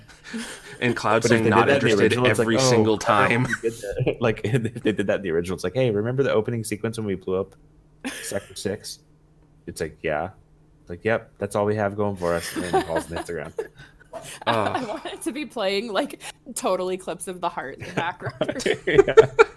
In the arms of the angels, just something like that. Sarah McLachlan just fades in. Oh man. Oh my god. So this is only tangentially related, but you got me thinking about it. And I'm so sorry, I'm gonna derail for a second, but have you guys seen anything about the Netflix Death Note movie? I mean, I've seen that it's there, but I haven't watched it. I don't know anything about it. I've seen the clip of Light meeting Ryuk and him squealing like a pig. Okay, so you know enough. It's not good. My friend and I, we actually sat down to watch it because we were like, maybe it'll be fun bad. It isn't. It's not even fun bad. It's just bad. But there's this one scene when Misa and Light are falling off of a Ferris wheel, and she's like falling and reaching for him, and he's like holding on to this tilting Ferris wheel, and he's reaching for her, and then he lets go. And it plays this like weird 80s love song over it, even though in that moment they had both just betrayed each other and were just absolutely fighting and everything. And so I just love watching YouTube reviewers rip this movie a new one because it's more entertaining than the movie ever will be. And so many of them take that scene where she's falling and they just put different like cheesy ballads over it. And it's one of the best, like, just watch people review it and then watch them get totally baffled over the scene where they're like, what am I supposed to take from this? And then they put Enya over it. Oh god. And Celine Dion. That's all I can think of now with Wedge and Cloud. And Wedge is falling and Cloud makes eye contact and Wedge gives him a thumbs up on the way down. That's what I was just thinking. It's like just like as he's falling, they do the slow-mo thing, the eye contact, and then just cut to this beautiful picture that was recently just sent to us in the Discord, only imagine it inverted upside down. Oh my god. No. Yes, please. I Or, will like, take 4. As he's falling, and then he like crash lands and like bounces on the ground or whatever, you see his hand just curl into a thumbs up. Just like the Terminator. Dun, dun, dun, dun, dun. This is what I'm gonna think about when I'm crying. We're already making light of this situation that's going to destroy us. I mean, Yes. I'm not ready. I'm also not like prepared. I'm glad that the remake doesn't cover all the way through disc 1 because I don't know if I could handle an HD version of losing Jesse, Biggs, Wedge, and Aerith all at once. Like, I don't know if I could handle it. oh god. Yeah, no. Like, losing Aerith in HD is gonna also be just really tough. I also wonder, because I think it's rated teen, or maybe they haven't gotten. They have to have an ESRB rating now, right? It's totally gold, so yeah, there's no way they don't. It's probably teen. Yeah, I wonder how much blood they're gonna put into that scene, because there's no way she got stabbed through the stomach and no blood. Like, limited graphics on the earlier ones maybe made it so that it couldn't, or maybe it was harder, but Yeah. That's a valid point, and that kind of carries into like the whole assault on the support strut for the upper plate with Jesse, Biggs, and Wedge and all of that, and the rest of Avalanche. yeah, like how messed up are they gonna be when Cloud is running up the stairs and has to pass their dead bodies? Oh man, yeah. I just want him to be alive. I'm not emotionally prepared. I've like preemptively gotten myself way too attached. Yeah, I've noticed based on your icon and everything. Oh yeah, Jessie's the most badass girl. I don't know, like I just have gone on like I don't know how to do anything halfway. I don't know how to not obsess over things. So like I've just thrown myself into Final Fantasy VII lately. Even though I know there is out first, I'm like, can we swap it? Yeah. But I've like super just fallen into it and I'm really in love with it. And I've like just preemptively over attached myself to everybody, especially the ones who are gonna die. Yeah. Like, it's almost like it was a subconscious thing where you're like, I need to do this because they're getting the love and attention that they should have had from the start. I just need maximum heartbreak. Like, I don't think it's that. My brain is understanding that I just need to end this whole game feeling like my whole heart has been like stomped on and shattered. Yeah. And I feel like I'm well on my way to doing that. Yeah, you're pretty spot on there. Yeah. You're just gonna see really sad like Facebook posts from me and Twitter posts of me just like spamming the cry emoji. For at least all of April. I'm gonna be taking like bereavement from work. So I'm like, no, I have to mourn. I must grieve. Ice cream, binging on ice cream. What happened? Somebody near and dear to me died. Oh no! I lost some of my best friends. Yeah, it only happened 23 years ago. It's just now hitting me. It's just a lot more it's a lot more high definition this time around. Got some like solid 30 hours of knowing these people. Oh my gosh, yeah. It's gonna be so. I just gotta say, like, it's amazing to watch a side-by-side comparison of these remakes with the original. And just how radically enhanced it has all become. Like, so it's so surreal. Like, it's like, am I watching a movie? Are these real actors? Like, you know what I mean? Yeah. Well, and in some cases they are. Well, that's true. Motion capture, yeah. Well, facial scanning and all that good stuff. Mm-hmm. Yeah, Resident Evil the 2 did that really well too, but I Thank you, Jackie, for your amazing contribution. That's definitely me. So She's stealing the show, sitting over here on the couch, sipping on her drink. It's like, yeah, I did that. So I have I'm gonna high five Jackie when I see her. So every year, this is again a little tangential. I have what my friend calls thought spaghetti, where eventually I'll get there, but I have to meander a little bit. So back in 2017, I started holding a party every year, a gold saucer themed party, where we do fake gambling, and I have prizes, and we just like do card games. We have Smash Bros on the Wii, all set to all AI, and we like made characters based off Oh, and you Final Fantasy bet. VII characters. Yeah, and we bet, and I made me and Leo and Leo's brother Ben made a Plinko board that was Chocobo Racing, and I painted the whole backdrop. I'll send you a picture, actually. It's really cool. I saw some of your posts about it, I think, last year. Some of that stuff looked like you guys were having a blast. It is super fun. It's honestly the one party that my friends get super jazzed about. Like, I used to hold 3 to 4 a year. And this is the one where everyone was like, if you only one, because I got a little out after a while. They were like, if you only continue with one, this is the one we want. So we do a lot of betting and stuff, and it's super fun and interesting. Hold on, so I remembered where I was going with this. So this year, as like a surprise, only one person knows that I'm actually doing this, and that's because I asked if she wanted to join in with me. This year, I'm going to cosplay as Cloud in a dress. Yes. Because I think it would just be hilarious. And so I asked one of my other friends, do you want to do this with me? And you can be any character you want, just do it in a dress, and it'll be hilarious. Because I made a joke about doing a squat contest, and then my friend was like, oh, we should also do a contest for prettiest girl. And I was like, I'm going to be prettiest girl because I'm going to be Cloud in a dress. It's true. And so I was finding pictures of Cloud's new dress for my mom, because I was like, can you help the pattern so I can make this? And we were looking at all the different patterns and such, or at like all the dress and everything. And I ended up showing my mom a trailer of the side-by-side comparison between the old trailer and the new one, because she was like, is this a movie? And I was like, aw, I wish, but no. I mean, oh, that is the shit.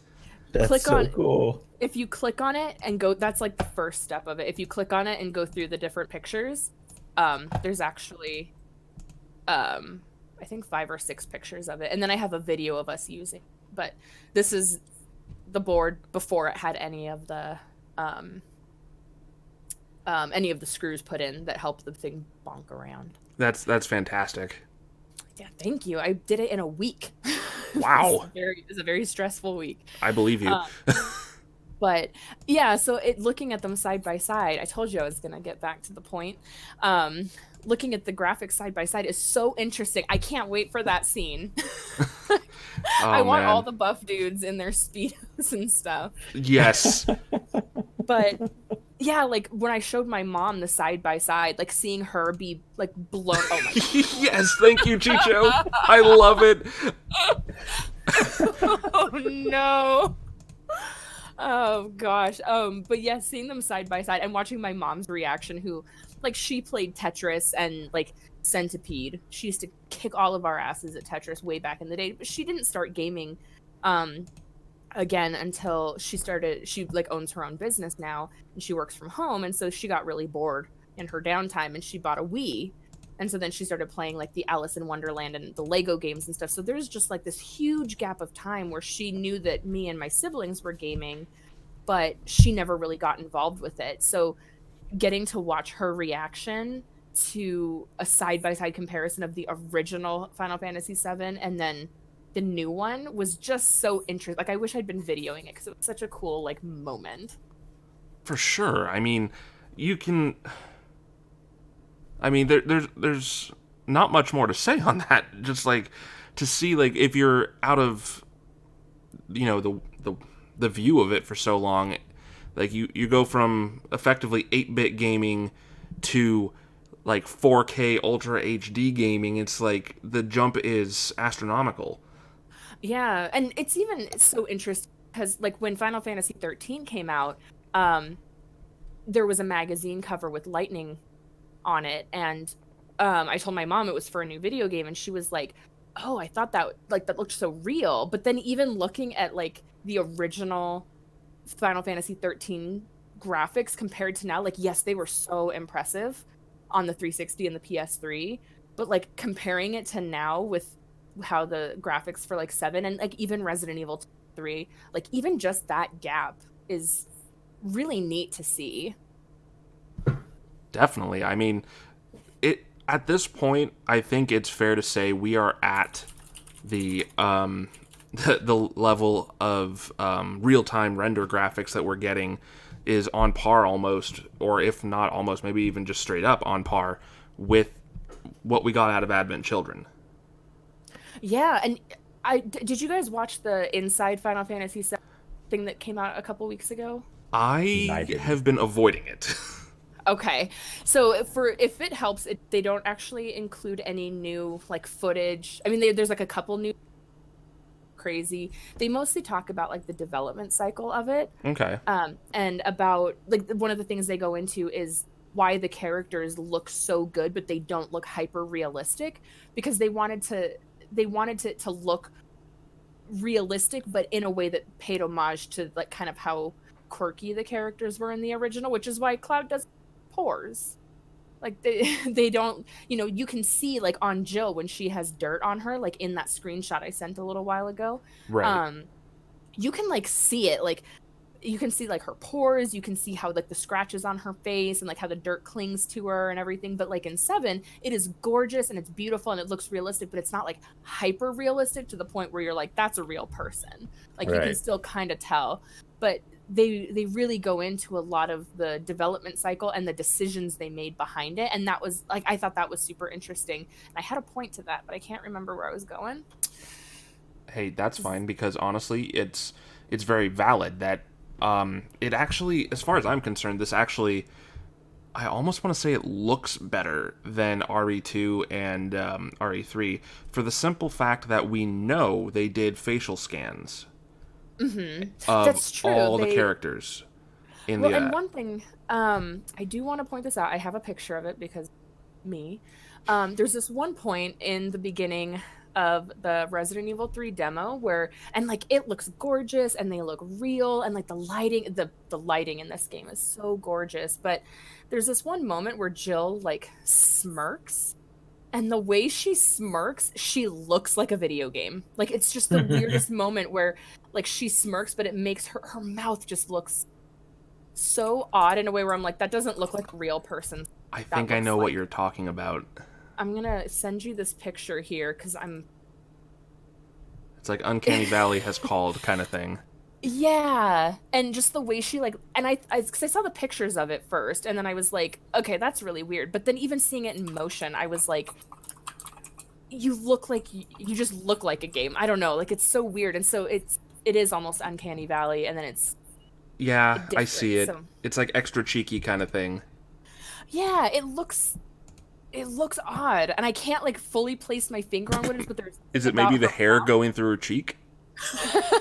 That could be it. It actually makes me think of it. Man, that makes me think of Mass Effect Andromeda. Dude, you don't even know. It looks like Ryder's face, Lady Ryder. Even know what I was doing. I was seriously like just. God dang it, Chicho! I love it. The resemblance is uncanny. I can show you my writer that I made because of course I can. Oh, did you make a monster? Oh no, I made her pretty. I didn't mean that sarcastically, even though it sounded like I said it. It totally sounded. I was gonna say, hold on a second. Which beholder are we looking at? No, I actually really like how she came out, but I think I managed. So I played Mass Effect Andromeda about a month and a half after it came out because, which is after they had patched a ton of it. But I had broken my hand and had to have surgery on it. Right. And so I was in a cast, and literally all I could do, the only thing I could comfortably do, was hold a controller. So like I couldn't type, I couldn't do anything, and so I literally spent 97 hours playing Mass Effect Andromeda and getting 100% on it. But I think I got it after all of the bugs and glitches and stuff. So mine didn't look bad. Like mine actually played really well. So all the really funny stuff that people got, like I didn't get it. Well, the worst part is like all videos. that was on PC builds too. So it's like I feel like they probably optimized it for like console and then just did not do a good porting job. Yeah, like it's obviously built on PC, but they're building it with the console in mind. So the PC gets all the stuff last. And it's the same thing with, like, Assassin's Creed. That came up with all kinds of stuff issue-wise with Unity. But every single one of those problems was confirmed to have been a PC-related issue and not a console one. Mm-hmm. I do remember that because I went to the midnight release of Unity and ended up being more impressed with Rogue that came out the same day. Nice. And I played a crap ton of Rogue, but like, so I built my PC, and I built my PC good, so it can play all the cool stuff and play it on the good graphics and whatever. And I couldn't run Unity on the lowest setting. I was getting like single-digit frame rate. What? On the lowest graphical settings. And I remember I played maybe 7 minutes of it, and then I was so mad at how bad it was that I never actually played it. That's upsetting. Yeah, it was such a bummer to be like, you know, they're like, oh, go do this and go here. And I'm like, I literally can't because frame rate is so low that I can't tell what direction I'm facing. By the time I've turned a direction and the frame rate has caught up to me, I've gone past where I need to be. It's like, you are now facing west. It's like, but it says east. Yeah, it's so bad. And like, so that Mass Effect Andromeda screenshot I just sent you, I actually just looked for like 4 minutes to find one that was actually really good. And what's super disappointing is, like, I really did enjoy Andromeda. Again, I'm an easy gamer. But look at that one in comparison to my non-modded Mass Effect 3. Like, yeah. I didn't mod it at all, but you can see, like, the graphics just don't... They're, especially, like, in the wisps of hair on the rider, and then in the eyelashes. Like, I found one that hid her eyelashes, because I was like, oh, I can't show you how embarrassing that is. But when you, like... when you see the difference, like, that's I did not mod like my Shepherd at all. I did in the second game, but only her hair, and I guess I modded her eye color. Well, yeah, I mean, that's stuff that doesn't adjust the model really, just so much as the texture or the palette. Yeah. Oh, here we go. Here's one of her. And you can, if you like click on it, you can see like the eyelashes look weird. The anti-aliasing is bizarre. Yeah. It's so weird, but... Oh, yeah. Yeah, so I feel like... Anyway, graphically, I think Final Fantasy VII outstrips all of these. Yeah. The art style is done in incredible justice, and you've got so much effort, obviously, going into this to make it look so nice. And, like, you know, none of it's scans, if anything, and they're being very careful to make sure that these characters don't look like they either need to hit the gym or be fed a sandwich, unlike what CyberConnect 2 was doing. Ooh, I haven't seen anything about that. Oh, you didn't? So, the 2015 original reveal gameplay stuff that they were showing for the remake was done by CyberConnect 2. They are the developers of the .hack games. This is when they were doing... like outsourcing, and then they decided to pull everything back inside and scrapped everything that CyberConnect 2 had done, which is really unfortunate. But Cloud almost looked emaciated. I remember actually, because you said CyberConnect 2. Yep. I thought it was a game. So I was like, what's that? No, I do remember that. It was so different and so, yeah, just like odd looking, where you're like, do you need a steak? Like one hamburger? With all the fixings? I'm taking you to Five Guys and getting every... Oh my gosh, yeah, no. We're going to Red Robin, and that bottomless fries, well, let's just say they'll regret it.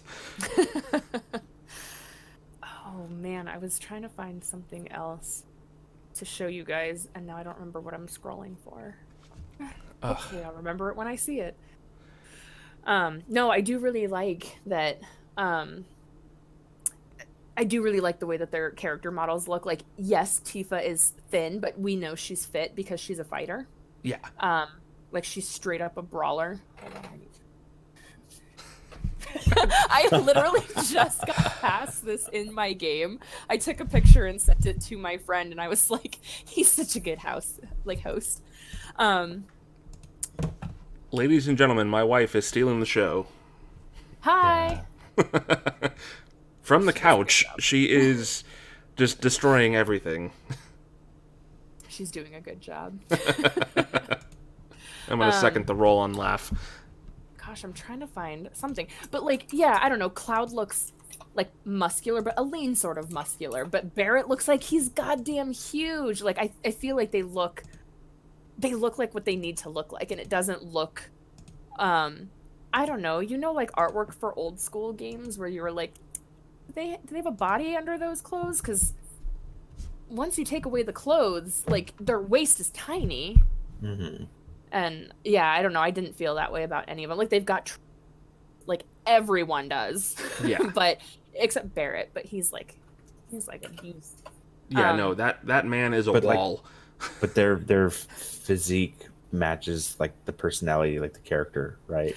Yeah, they look like how they should look. Oh, that's a good point too, because they emphasize that too. Like with the early segments, they make Barrett way more aggressive than like he was in the original. Like way more gruff, way more like pushy almost. Mm-hmm. He is very his banter with Cloud is very aggressive when Oh yeah. But man, is it good. It's savage too. So good. I love when he's like, what are you, 20 something? Cloud's like, first. And they're like, what? Like they're on completely different pages, or Cloud is just being like a smartass. And I just love that whole exchange. Like, I think it's all really well done, but I feel like getting, oh yeah, look at that. Also, his jaw looks like way different. But the oh my god, look at his arm. You see where his arm is coming off in the the lower part of his arm on the left picture? Mm-hmm. It's like further down in that one on the right. Like, he actually looks like he's a person. But knowing the like anger that Barrett carries with him, like, and the guilt and the frustration, like he has so much pent up emotion over like what happened in Coral and what happened with Dine, and you know, everything that happened there. He has so much guilt and then so much aggression towards Shinra. Like, he's just like a pent up ball of emotion, and he doesn't know what to do with it. And so I think that that's sort of expressed really well in his character. Like, he's a big guy and he's got a big personality, but a lot of it is just he's gonna take it out on Cloud. Yeah, because you know, he's spiky. Well, and he's ex Shinra, and so I feel like there's a part of him that's like, I have feelings towards Shinra, and you're the closest thing I can get to him now. And I feel like, yeah, there's more truth to that too, because they don't do this in the original, but in this one, once Cloud hears that the Scorpion tank is coming and gets on the defensive, Barrett hears it, and he immediately accuses Cloud of being a double crosser. I remember in that moment, like, I've played that one like 3 or 4 times, that demo. Yeah, so in that moment, when thing, and yeah, like, that's such a good. Oh my god, I love this so much. We need this in our lives, everybody. I love it. Yeah, I think it definitely does show that he's got a lot of distrust, and again, Cloud's the closest thing to Shinra that he has, and you know, he's going to take his aggression out on what he can get to. Thankfully, we know that tones down, and he does end up trusting Cloud, like, sooner than later. But yeah, it is really interesting. Again, like with Cloud having the counterattack, it is really neat to see how these things are just built in such a new way. It's so, these are characterizations that we couldn't fully get across without like voice acting or better graphics, and now we have that capability to get all of that and to get it in a good way. For sure. And it's like, it's introducing a very different generation to a story and to characters that, you know, we grew up with. So we're getting to see what the developers wanted to portray to us back then now. So it's like we're learning about our best friends, basically. Yeah, and something that's really interesting is the joke, you know, Aerith dies, and, you know, it's like a 23-year-old thing now. Like, when do you stop warning people of spoilers for Darth Vader being Luke's dad or whatever? Yeah. Like, there are legitimately people who don't know Aerith dies. And it's so interesting. I see it a lot on Twitter where people are like, and I don't think that it's them being facetious. Like, there are people who are genuinely interested, and they're like, oh, character. I really want to play, like, I can't wait to play more of this character or whatever. And you just see people being like, oh God, don't say anything. Like, just please let them experience the same heartbreak that we all did in a fresh new way. Like all these naive players, like, hey, I noticed when you loaded your game, like, Ares is only like level 12 and everybody's like level 37. What's going on? Yeah, what happened? You just don't like her? Yeah, how come none of my friends ever use her? Like, she's way, like, they underestimate her abilities. She's a super healer, man. She'll keep you up. I mean, all of her limit breaks heal you. Yeah. Be really useful late game. Well, you didn't say summons, but you said limit break, and that made me think of summons. So, 1 per character. I feel fine with that. I did not catch that, really. Yeah. That's correct. Huh. I feel like it makes sense though, like given the mechanics. I don't know, like I feel like it makes sense to limit it to 1. Yeah. I watched some gameplay of it, and it's like the level of involvement that the summon has in the battle. I feel like it would be overkill. I feel like, oh, I'm done with that one. Time to summon the next one. Yeah. Yeah, I think it is really cool that the summon like joins the battle in such a cool way. It's so interactive with, and it's almost like 10 to a degree where a bit, yeah. Yeah, like with 10 where you just like unit interacts with them, like when Valefor, however I call him Valefor, when he comes down and she like leans her face into his fur and pets his neck and stuff, like she has a connection to the Aeons, and now we're gonna actually get to see like some sort of connection to the summons. And I feel like, I mean, in 10 there was a reason, and it's really heartbreaking. I don't think we're gonna see like the death of all the Aeons or the summons in 7, but I do really like that level of immersion where you get to know like the summons on a personal level, like gameplay. Now, where do you think they're gonna stop with the summons coming in? I mean, obviously the summons weren't in Midgar previously. I mean, the first summon you could get was Chocomog right outside there at the well, you know, where you get the Giselgreens and all that. Is that true? Because I think I had Shiva, or I think I had Ifrit before that. Oh, really?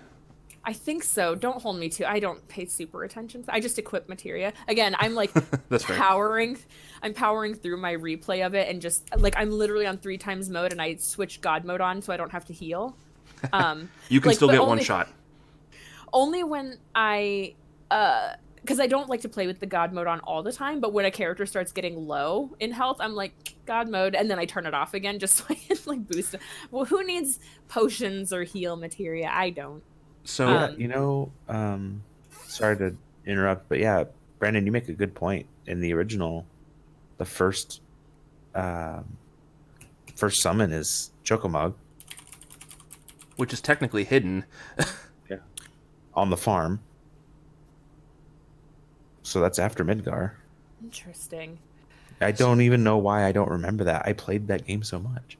It's like, where are they going to draw the line for introducing the summons in Midgar? Like, is it just going to be Shiva and Ifrit? Or are they going to, like, keep the ball rolling with, like, Hades or with Rama? Give me a Leviathan all the time. Oh, man, yeah. I don't know, because they could do Shiva and Ifrit, and then I don't know, it would be weird to like limit it to just the 2 summons when you have like 8 characters. Right. I guess 2 of them are optional. And they better not make them optional in the remake. That's all I'm saying. Did you get to use a summon in the demo at all? No. Okay. Okay, so I watched a video of a guy, like, he was breaking down everything that he had consumed in learning about this upcoming game. And he said he wasn't quite sure, but from the way he understood kind of like what the developers were insinuating is that each character can have 1 summon. And I don't know if he's right or not on this next part, but he was like, you can only bring them into the battle in certain like conditions, but he didn't really explain it, so I don't know. I think I had heard that you can only summon them once per battle, but I didn't know about the conditions. Okay. I mean, I know we'll all find out here in like 2 weeks. That's true. But yeah, I don't want that to be the case, because then that just falls into the same problem I had with 15, which is, why are they here? Yeah, well, I mean, if it's something that you can sign, but it has to be certain conditions, to a degree, I think that could be interesting. But again, like 15, they just would show up, and you're like, I didn't. I mean, I had this, but okay, or I didn't want this one, but okay. Like 15 was such a mess with for how streamlined parts of it were. A lot of it was just a mess, and I think like as long as you have control over when they come in. The only exception I think would be like Final Fantasy VIII's Odin, who just shows up whenever he feels like it. Right. Which is unique to him. Yeah, but it's and you know that, like, you know that is what he will do until Cypher kills him. Yeah. And can I bring up something really quick? Just since we're on the topic of Final Fantasy. What is up with 8 calling them Guardian Force? Oh God, I hate that.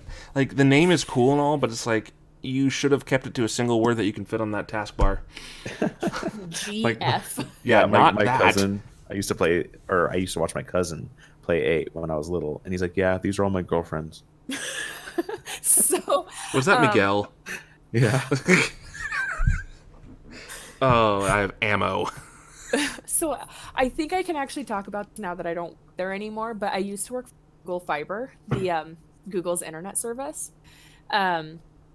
And we always abbreviated it as GF for Google Fiber. Oh, and man. I constantly was like, Guardian Forces. Oh, that But it was that's like, delicious. If it was capitalized, like, because not everybody that worked there could actually like type. So some people would put it in capitals, and for that, like, if it was capitalized, it was Guardian Force, but if it was lowercase, it was girlfriend. And so I was like, I can't. This is not conducive to me working here. No, stop. My brain, it confuses. Yeah, it's like, what's happening here? But I don't know. I think I love 8. But it's definitely not flawless, especially when you start getting into the whole, like, people will make games harder for themselves, like the White Mage Challenge with Final Fantasy 1. Oh God. There's a lot of people who will challenge themselves with Final Fantasy 8 by giving themselves restrictions, and one of the things is no Guardian Forces, like no GFs at all allowed. Dude. But then it totally, like, for having an optional gameplay mechanic be a huge part of the story makes it fall apart, because if you don't use the Guardian Forces, there is no reason that these characters have amnesia anymore. Like, there's no reason for them to have lost their memories of growing up together. Right. So if you're gonna make a plot point contingent on a gameplay mechanic, make the gameplay mechanic mandatory. Like, that's my big thing. I can forgive a lot about 8 because I actually really enjoy it. I also love the Squall is Dead theory. I think that's a really neat one. But if you're like, people challenge themselves by not using GFs, and if you're gonna do that, like, and we know Squall gets, like, he starts using GFs when he's like 18 in his first seed thing, his first test. Yeah. He, like, they are counting on you using them throughout the game to make this plot point make sense. And to me, that was a poor way to do it, because now you're just tearing it apart. They assume you're gonna do this. Yeah. And now people don't. Yeah, and I actually like that you're a defender, if you will, of 8, because Chicho here is also a defender of 8. Hey! That's right.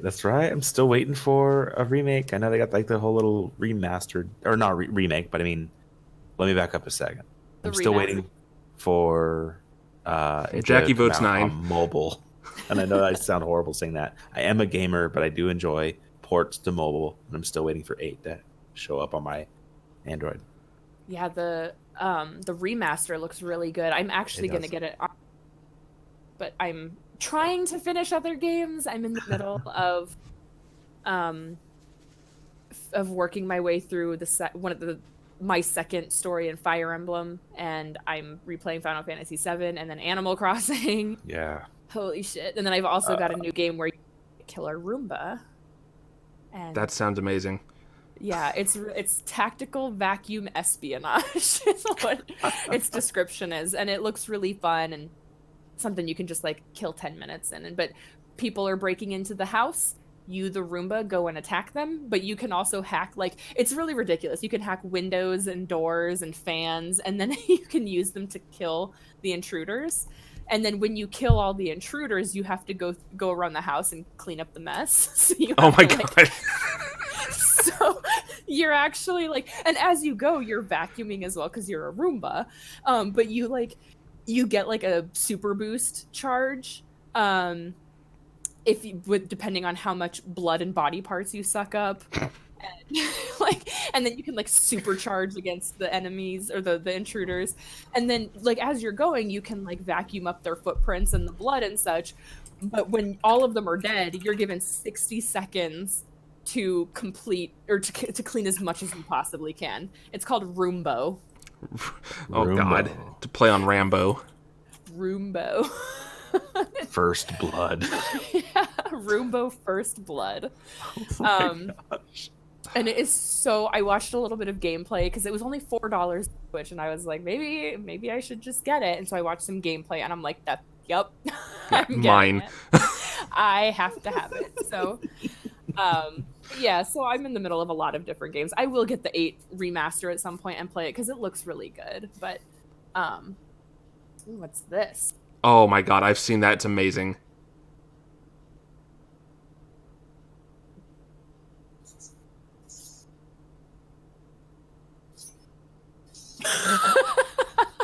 I was waiting for your guys' reaction before I open it for the screen capture. That's amazing.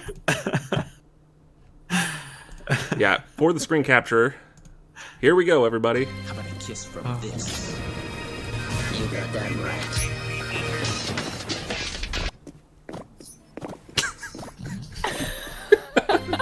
It's so good. It's so dumb and so good. Just bonk. Oh, I love it so much. Now, if they do Wedge's and Jesse's death that way. Oh god. Now, I want to touch on this because I feel like a lot of people would. I just feel like it's a good conversation piece for it. Is Final Fantasy VII got a sequel? Actually, technically got multiple sequels, if you. But one of which, the most popular of which, was in the form of a movie. Do you guys think that more Final Fantasies or more games should actually get canon sequel films? I have such mixed feelings about it because I think it depends on the game. Like, 8 doesn't need a sequel. As much as I love 8, I think it's so well contained in what it has. And like 7 had so much potential. Like we did get a lot of offshoots because we got, like before Crisis, I think it was the weird mobile game. Oh yeah, and then there was like an anime that was like, because I remember somebody made the point that it was like Advent Children is AC, Before Crisis is BC, Crisis Core is CC, Dirge of Cerberus is DC. But there was one that was an anime that I watched, and it was pretty short, and I think it was like an interlude or something. But like a lot of it made sense because you do want to see more of how cool Sephiroth is, and you really want to see where Cloud came from, and you want to get more of Zack, and and then seeing the aftermath of Genova and Sephiroth and Meteor and like all these things, and like there's a lot of questions at the end of it. Yeah, and I think it makes sense to want to explore all of that, but like I don't know, especially with 8, while we're talking about it, like we know we don't need a prequel because we know what happened with Laguna. Like we play as him. Yeah, that's part of the story is you experience that. Yeah, and I don't think we need a sequel because what would we do? Like the Time Witch has already been defeated and time compression has been canceled, and like I don't know, I feel like if they did a sequel, I don't know, like if they did a prequel, I would probably just want like a different garden and like maybe Trabia or Galbadia garden and how they got how they are, whatever. But that would be a good one, actually. Yeah. Yeah, but with different characters, rather, like where like maybe the story of their dean, if you will.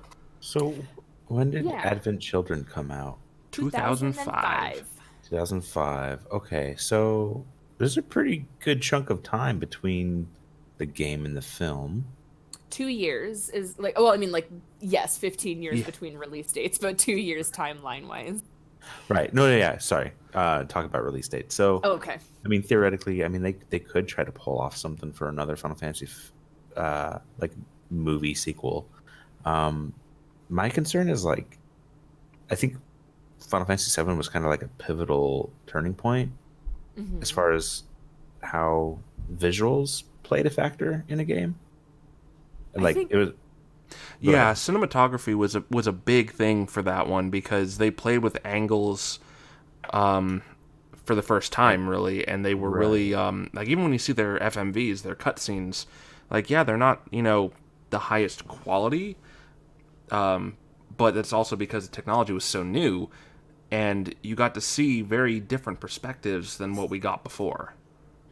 Well, and they also brought in a Hollywood director to help, like, get good angles on the scene, so they wanted it to look more cinematic and more like a movie. They brought in a director to help them get that feel, and I feel very much like Final Fantasy VII is one of the it's a very influential game in the like genesis of gaming, in the same way that like Ocarina of Time was. And you just, but at the same time, I also think both of those games are a little outdated. And yes, they were very influential, and people will obviously have nostalgia for them, myself included. But you know, I feel like we can't keep putting them on a pedestal and saying like this is the pinnacle of good gaming when you try and go back and play it and you're like, I mean, there were a lot of typos. The dialogue wasn't always great. There was like obviously the character models, you know, are severely, even by 8, the 7's character models were pretty severely outdated. Oh, and, yeah. you know, so you get, you know, I think that it was a very influential game, but I think people need to take off the nostalgia glasses and also recognize that maybe it didn't age the best, but also recognize that it did a good job and it helped bring take gaming in the direction that it did. But if I can also go back to the movie thing, we know that Final Fantasy 15 also got a movie, which to me was the only good part of 15.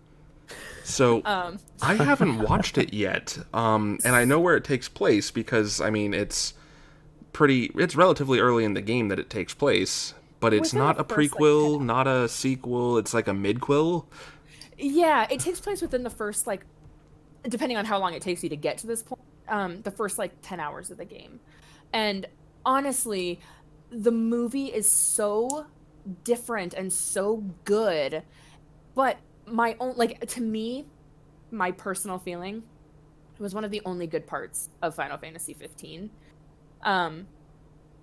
It's beautiful, it's really well done. The character models different because they actually made Luna look like Lena Headey, who voiced her in the movie, whereas in the game she looks like an upgraded model of Yuna, you know. So Yeah. it's very different. But my only like real complaint with it, outside of like nothing because I love it, is that it is almost necessary viewing and that's another issue I had with 15, was like, to understand a lot of what happens, you have to watch the anime and the movie to be able to like really grasp everything. And like, to me, I don't know, like Gladio and Ignis and Prompto all felt, I mean, less so Prompto, but they felt very like, they felt like caricatures of tropes. Yeah. So they wanted Gladio to be a subversion of toxic masculinity, and the way they did that was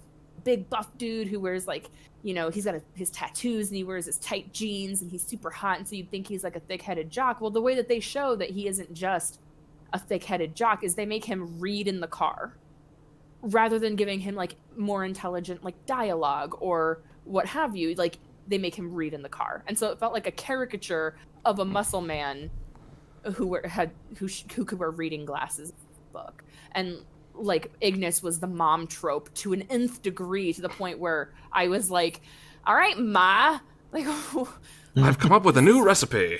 Yes, and so to get any depth to a lot of these characters, you have to watch the anime to understand where they come from. And Yeah. then to get any depth to Luna, who just got fridged so hard Oh and man, so don't even with that. I am bitter over that, like eternally bitter over Yeah. that. She to get more of a characterization of her and how she is. You watch Kingsglaive because it focuses on her. Yeah. She is one of the main characters, and she holds up in her own way. Like maybe she's not as much a fighter, which I also take issue with because she was supposed to be a guest character in the original iteration of 15. And yeah, they cut so much content because she was going to be a playable DLC at some point too. Oh God, yeah. I read the summary of her DLC, and it was not actually good. Oh, that's depressing. To me, it wasn't that good. It felt very much like a cop-out because she gets revived after 10 years of being dead and helps in the fight against Arden. And she gets taken over by the Scourge at one point, and Arden can control her, which is cool in theory, but they leave her dead for 10 years, bring her back for a second, and then Just so you can kill her? No, she gets a happy ending with Noctis. Oh, okay. I was going to say, was because it's hold on a second. You can't kill her twice. That's not all right. I know, that's like double jeopardy. Yeah. But in the movie, she's not as much of a fighter, but she is very quick-witted, and she thinks on her feet, and she's a very smart person, and maybe it doesn't show up in her combat. She doesn't have her trident at the time, which is also weird to me, but I mean, Yeah. Final Fantasy 15 is a mess. Yeah. But you just get to see this better side of her, and you get to see more Regis, and see him, and you see Gladio's dad, which I thought was really cool. Oh, okay. Yeah, so I definitely recommend it. I don't like 15, but I really enjoy Kingsglaive. I thought it was really cool. Except they do give one of the only female characters screen death, and that was bullshit. Oh, okay. I know the character you're talking about now, and I was like, man, that's a character I want to stick around. And it's yep, you're going to kill him.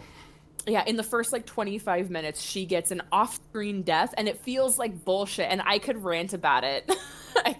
I have salt built up in my soul. We about have prepared 15. another PowerPoint for you.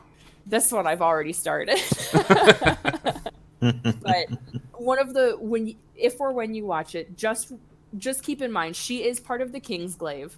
The Kingsglaive get all of their magic on loan from the king. It's exactly how it's put in the movie. So when Regis dies, all the glaives lose their magic, except for Crow, who was actually naturally born with fire magic. She is arguably the most powerful out of all of the glaives because she has natural born magic. Huh. And then they kill her off screen in the most bullshit way. So That's upsetting. it is upsetting, but still, Kingsglaive is really good, and I recommend you watch it. Okay. Oh, Jackie's keeping track of my PowerPoint rants. Are you, what the? Thank you, Jackie. She's just sitting back there with this smug look on her face with one of our cats passed out like he's drunk. Oh, is it Alphon? Yes, it is. Oh, I love him. Yes, and Esper is a fat little potato. So cute. He's a fat little burnt Dean. potato right now. Dean is nowhere to be found, but he's sleeping at I work now indefinitely, and he has been sleeping on a mat at my every. That's adorable. So cute. Pets are great. How are yours, Chicho? They're fine. One of them is in solitary confinement. Milo? Aw. So yeah, we're getting to the point now where it's he either has to be an outdoor cat, or we're gonna have to find a less preferable resolution. Oh no. Yeah, I mean he's happy and he's not in pain, but he's a little pisser. And Oh, is he? they think Okay. He might be having some kidney issues too, but it's I don't want to put him down when he's still full of life and happy. Oh, look at that kitty. Oh, that's Dean? That's Dean. He's got a little shaved arm because he had to have oral surgery. Oh, Oh, He's so handsome. I love him. got Dean. I swear, that's same breed Alphonse. Probably domestic.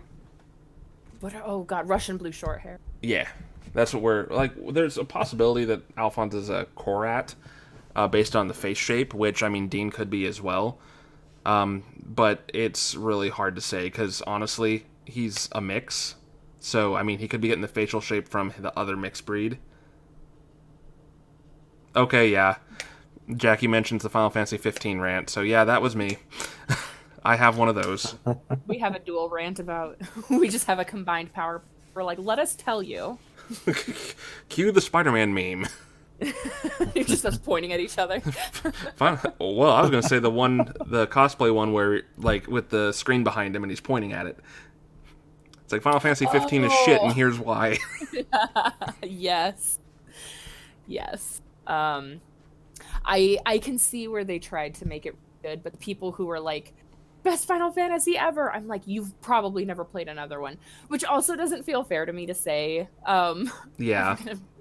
I used to work at GameStop for about 5 years, and thankfully we have a lot of really chill people here, so I didn't get like shitty customers too often, but I also really enjoyed looking at my Facebook memories because I ranted about them on Facebook all the time. But I had one guy come in, and it was right after 13.2 came out, and like, I know 13.2 is like weak story-wise, but it was really fun.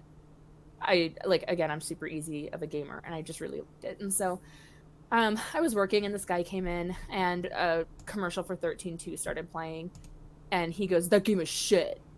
I was like, oh, I liked it well enough. And he's like, new Final Fantasy fans wouldn't get it. Like, he doesn't know me, he doesn't know my story or my life, but he assumed that because I liked 13.2, I must be a new Final Fantasy fan. So he goes, new fans wouldn't like it. And I was like, I checked out like pretty quick. Oh my goodness, look at that boy. What? That is not right now. You're cheating. So, you know, I decided I was done with that conversation with him, but he was like, so, new Final Fantasy fans wouldn't get it. And I was like, And he goes, I started playing with Final Fantasy VII. It's the best Final Fantasy. They should just remake that one instead of making these new ones. And I was like, just kept going. It's like, which one did you start with? Was it like 10 on the PS2? And I looked him dead in the eye, and I went, I played 4 and 6 when they were 2 and 3 on the Super Nintendo. And I was like, just death glare, like, shut up and stop talking to me. But instead he goes, then why do you like the new ones? And I was like, oh my god, I didn't realize that a prerequisite for liking the new ones is I can't have played or enjoyed the old ones. Like, Oh my gosh. maybe as long as the game is like remotely enjoyable in some way. Yeah, I mean, it seemed like it was a step up over like the original 13 in terms of giving you a little bit less linear setup. Yeah, and it was very different, and like they improved the gameplay, and like, I don't know, they streamlined it a lot more. The paradigm shifts were obnoxious. They made them, I mean, still it was a button masher, but like they let you have a little monster join your party, and you could give that monster like accessories. So I had a flan with me that always wore a flower on its head. It was very cute, but like, I'll be the first to admit that the 13 trilogy, not great. Like, it's not incredible, not amazing. But I liked it for what it was, and I liked it for the things that it did have that was good. Like, they have killer soundtracks. The graphics are great. The gameplay is fun enough, and the story is interesting enough that I played and beat all of them multiple times. Well, I platinumed 13.2 and then never looked back. But, like, yeah, I don't know. I don't know. I love the old ones. I played 4 and 6 and 7 and 8. I played all of those ones, but I also played all the new ones, and I really a lot. And I don't know. They don't have to be the next best thing in gaming for them to be worth my time. No, for sure. It's like, that's part of my personal review scale is kind of like that. It's like everybody seems to look at a 7 and say, oh, this game's crap, it's terrible, it's no good. It's like, hold on a second. So it's like, my personal review scale is 1, 2, and 3, basically. I mean, 3 is anything from 8, 9, and 10, because it's like, let's face it, those games are awesome. Everyone's going to go and try them. Everyone's going to go through them. Mm-hmm. And then you've got 5, 6, and 7, mediocre. It's okay, not the best, not everyone's cup of tea. So, and then you've got anything below a 5 is universally disliked by most people. Yeah, and I think that's a really good scale to have is, yeah, just like something a little bit more like watered down, a little bit more, or not watered down, a little bit more concise. Yeah. Like, you don't Because need all yeah, this out of 100. yeah, Famitsu, we're looking at you. Um, Or but like, every other, or Metacritic even. yeah, like 87.75, like, cool down, just Yeah. or something. But I feel like there are games that fall between like a 5, 6, 7-ish, where like, okay, they're not great, maybe they're not totally amazing, but if you get around to it and it goes stale, Yeah, you it's like, know, it's still a fun pick it up. time. Yeah, and I've got games like that I have played and might play again. Operation Raccoon City. Oh, that's a prime example, actually. Yeah, there's just those games where I'm like, I mean, I got it on Steam on sale, but I did pre-order. I did pre-order it back when it first came out, and I got all the cool stuff with it. But like, Me too. I got Shifty we're eyes. we're suckers, but I like it. I got Oh, the yes. collector's edition of 3 coming. Ooh, yes. But yeah, like you got the games that, of course, 8, 9, and 10 must plays. Whatever faults they have are not breaking enough that you shouldn't give it a try. You pay full price for it if you can. Yeah, it's like, just get the game. It's fun. It's a good time. Yeah, and I think a 1, 2, 3 scale is actually a really nice condensed version of that.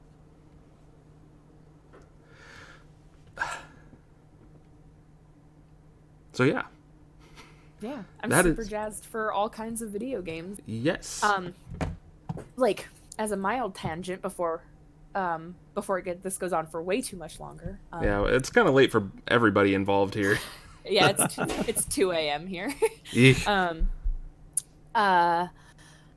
I bought the Cyberpunk tabletop RPG game because they just released second edition. Whoa, nice. Cyberpunk is like my sci-fi like aesthetic to a T. And like if you ever watched Altered Carbon, I have not, but I've heard so many good things.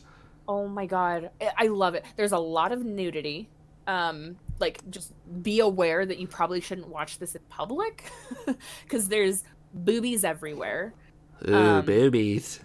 Babies. I was gonna watch it at my desk at one point, and I was like, I should not do that.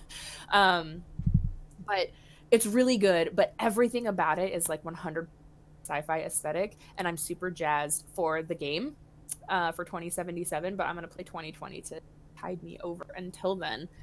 But between that and The Last of Us, those are my. Yes, Jackie, we're talking boobs. So The Last of Us 2 and then Cyberpunk 2020, I think, are the only games that I have set aside for the rest of this year after Resident Evil 3 and Final Fantasy VII. Yes. Yeah, that what a year we have for games. And oddly enough, some of the most anticipated ones are remakes. Fancy that. What's also very interesting is last year was one hell of a year for games, and it was also another year for remakes because not remakes and like continuations, because we got Kingdom Hearts 3, we got Resident Evil 2, we got, hold on, I have to think of everything, we got Death Stranding, which nobody thought was gonna come out. Devil May Cry 5. Devil May Cry 5, we got Control, Remedy, and I love Remedy games so much. God, how did we finish the game out or the year out with Death Stranding, was it? But there was Man of Medan, which I pretty kind of disappointed in. I can definitely see that with Man of Medan, but I liked the branch path system and all the there's so many things you can easily miss in that.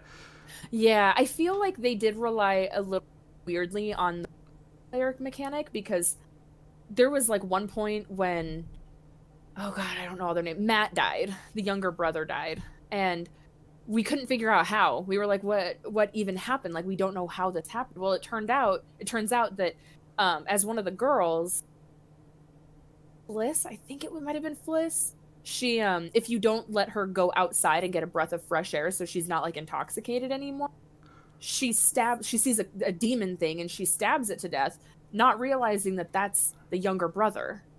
And but you wouldn't get that unless you were playing the multiplayer, because to us they were two completely separate parts of the game, and we didn't even know that he fell into that area, and it felt very disconnected. And so when they said we lost him, what do you mean we lost?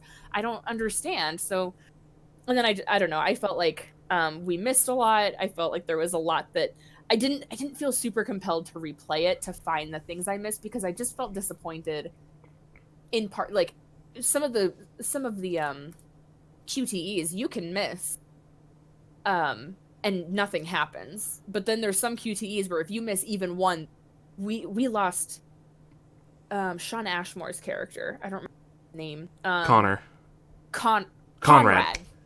We lost Conrad because even though we missed a bunch, and the button prompts were like so fast, but even though we missed like a bunch of them, like running up the stairs or whatever, we missed one on like a balance beam section, and he fell to his death, and we were like, what? This is unbalanced. I was intrigued by the story and I liked the characters, but the gameplay really, like, me, my sister, and her boyfriend were all so frustrated with it by the time it ended. That's interesting, because like Woody and I, we played it single player side by side, and we didn't lose anybody technically, like none of the quote hero characters. So we felt that it flowed, fine. But I mean, that's a very interesting point you bring up on it, because of the multiplayer element. It seems like knowing how the multiplayer works is almost pivotal if you end up losing anybody. Just knowing how it works is going to help with understanding the way it works. Yeah, and having losing Matt, we had no idea how it happened. But once you know, like, if you're doing multiplayer and somebody was playing as Fliss, then they would know, Matt fell into her area, and then she didn't get her breath of fresh air, so she didn't realize that it was Matt, and she killed him. Yeah. And, but when you're going through it, and then suddenly, like, oh, Matt's dead. Why is Matt dead? Like, we don't know what happened there. So it was a very, like, odd experience. I know I'm going to go back and replay it because I want to get all the trophies. But, like, I don't know. That was one where I was like, I don't know if I'll actually see that one. But especially after Until Dawn, which was incredible. But, yeah, I mean, definitely a superior game. Oh, yeah, definitely. But yeah, anyway, after last year, we pretty, like, a little bit more barren of a year this year. Because at least to me, I think we've got Animal Crossing, Final Fantasy VII, which this is not going to sound like it's barren. Resident Evil, Last of Us 2, and Cyberpunk. Last year felt like there was just so many more games, but this year is going to be such a good year for games too. It's almost like we can finish them this time. Oh my god. What? Just don't talk crazy. I know, right? No, the backlog grows. That's how it works. I know. Dude, every time I think I'm catching up on the backlog, I'm like, ooh, what's that game? Ooh, this item is mine. Yeah, what? Last year, I think it was the year before, because we're doing, like, keeping track of all the games that you play. And I think it was 2018. You averaged, like, 2 games a month. I did, and I kind of pushed myself on that one. I'm like, I can't maintain this, though. Yeah. Well, so last year, I won, like, 16 games. Hang on, I can actually go find it. But I was finishing, like, I finished Nier Automata, and I finished Secret of Mana Remake, and I replayed Operation Raccoon City. So, like, I got a lot done. But I think let's see, 1, 2, 3, 8, 16, 17, 18, 19 games by the end of last year. That's awesome. Yeah, I do not think I'm going to get that this year. I'm totally not, no. It's been such a sluggish year for me. Like, I think I've got, I think I've got, like, 3, but, I think I'm at 2, and I stretched it by adding the demo. Right. And I finished one of the paths in Fire Emblem, and so now I'm, like, trying to finish Final Fantasy VII. Come on. That game is banned in all countries. I'm trying to finish Final Fantasy VII, Fire Emblem, the second path, I'm gonna try and finish. Or I'm gonna try and play Transistor because I got it on Switch. Like I don't know, I've got games that I want to play, but I know that like Resident Evil out, and then a week later Final Fantasy VII, which I took 3 days off work so I can have a 5-day weekend to play it. Oh man, yeah. And then like, you know, and then after that it's not until The Last of Us, and I know I'm gonna like the main games.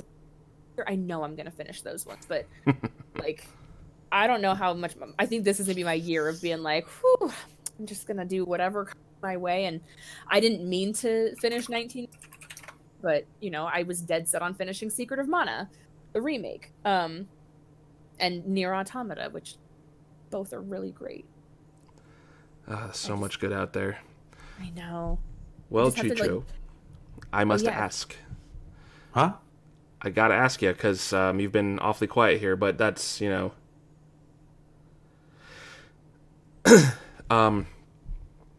As Jackie questions, out of the two, what are you most looking forward to? I'm ashamed to say, so I'll let I'll go last. I volunteer to go last.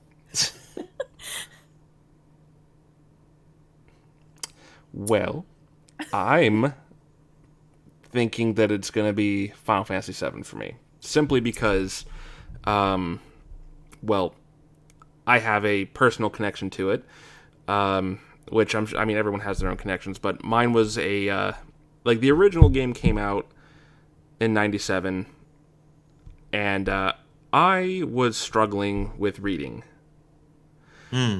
So that was kind of like, I saw the cover and it kind of like struck a chord with me. So it was kind of like a get your reading down, you know, get everything figured out with that, and then you can experience this. Because I'd played RPGs before, but I was really just pressing buttons. Didn't really know anything was happening or what was going on. So that was kind of like, if I can better understand reading, then I can experience this.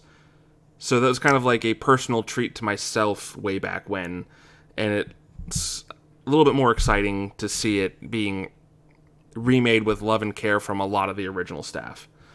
And with Resident Evil 3, I never really played much of 3. It was, I mean, 2 was my thing, and that was really it. I love that, by the way. I love the personal connections that we all have to different things. Exactly.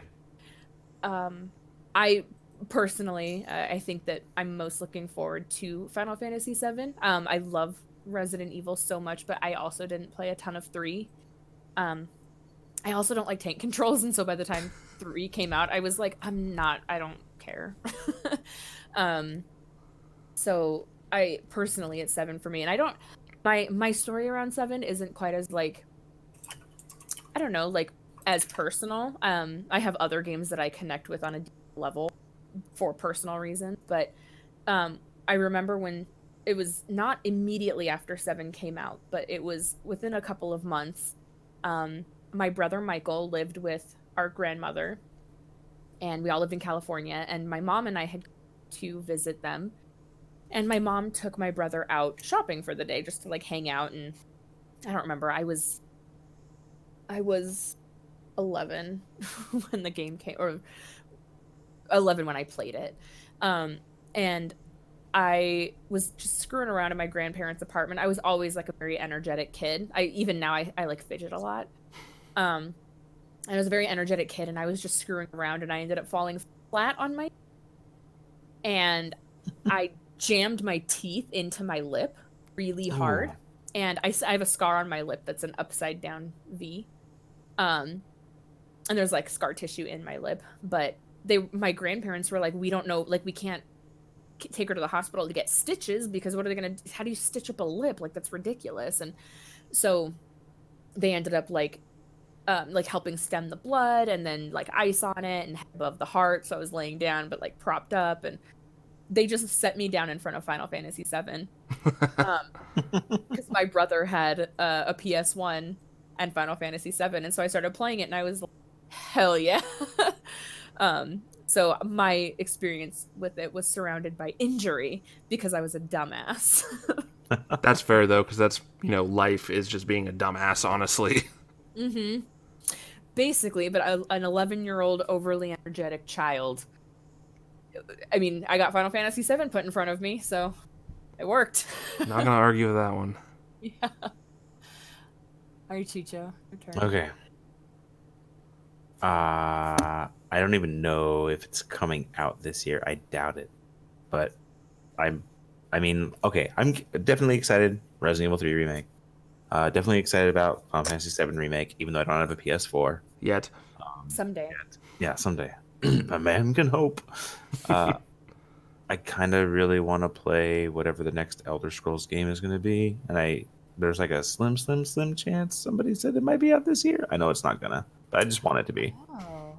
Yeah, I think that's hopeful thinking there, because they just were like, it exists in some form. I know. We got a title screen last year. Yeah. I don't think it'll be out this year either, but I know. I've also never played an Elder Scrolls game, so I don't have my fingers on the pulse of that series in particular. I played Morrowind for like a little bit, but and then I played Skyrim, and that's all I've really dabbled in. I've heard really good things about it, but I have an issue with I just latch onto things, and so this is going to be slightly personal. I hope you don't mind, but I was very much about escapism, and I would latch obsessively onto things and would just be in love with it to the point that like I beat it to death, and I was probably really, really annoying about it.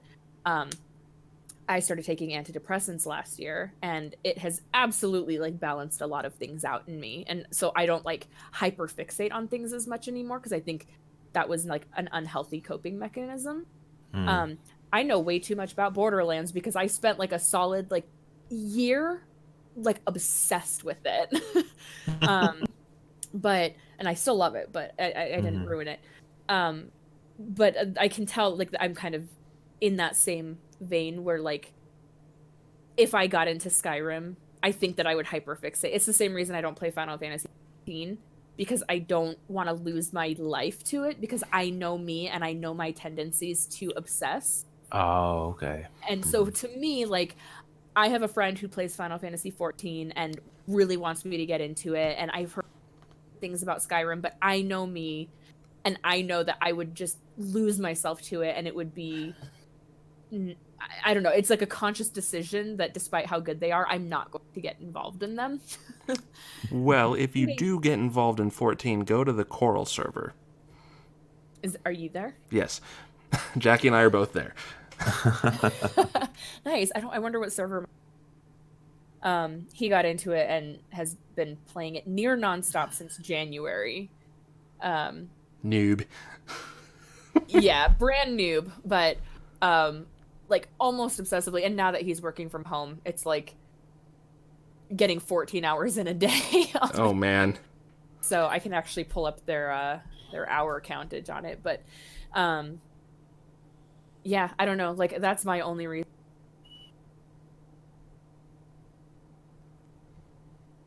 That's all I got. Fair enough. Oh, what a discussion that, well, Liz and I had. I'm sorry you didn't have as much input on some of this, Chicho.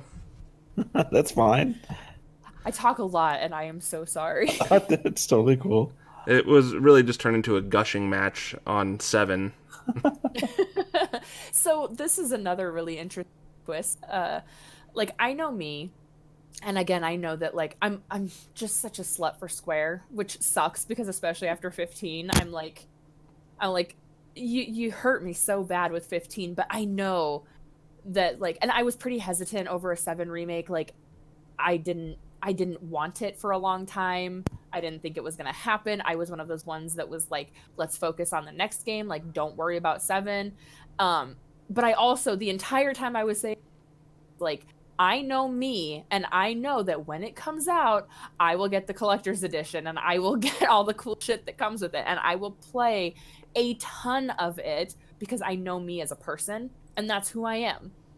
Like, I play like I just love everything that's, well, no, not everything that Square comes out with, but I love a lot of what Square comes out with. And so even though I was like very hesitant on it, as soon as they were like, okay, this is actually happening, I was like, hype train, here we go. Oh man, yeah. And now this is my fixation, and I'm just very like, I'm very hyper fixated on it, but in a way less like self-destructive way than I used to get. No, I totally understand. Yeah, so I'm super jazzed for it. I can't wait for it. I sincerely hope that Square puts out merchandise of Jessie, because I love her. I'm going to cosplay her. I'm going to do it. Once you do that, I am excited for the photos, and I'd like to know how you make that chest plate. Oh, I've actually made armor before. Oh, well, never mind then. Let me show you. This was my first time making it, and I learned a lot. I have photos. Her like boob plate is so ridiculous. Oh yeah, it's super over the top. The only reason they did it, they kept it like that, is because they wanted to pay homage to the original creator, or the original designer of, like, her Biggs and Wedge were all kept very close to their original designs, because they wanted to pay homage to the original designs. So her boob plate is horrible. But whatever, I'll do it. Someone's got a pattern for it on Etsy. But let me find.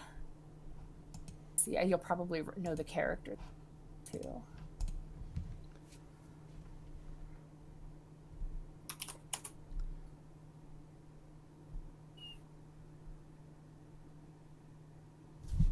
Whoa, that's so cool. You made that?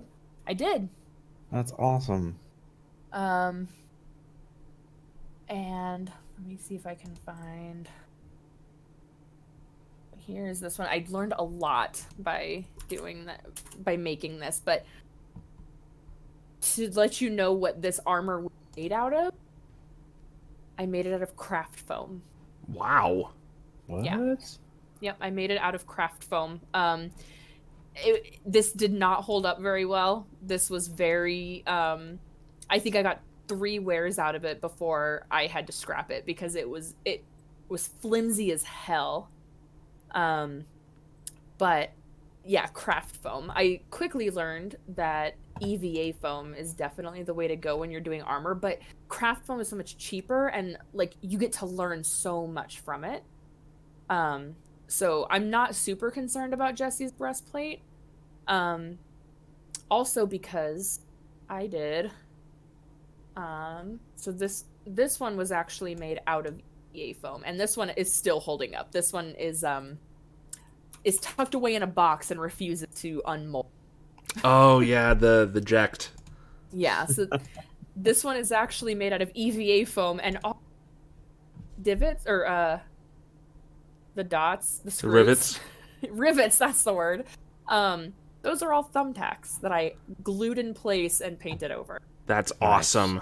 Yeah, so I wish Blitzball was real. I know, that's the only sport I'd get into. But I made that Blitzball in 2.5 days because I had to rush it.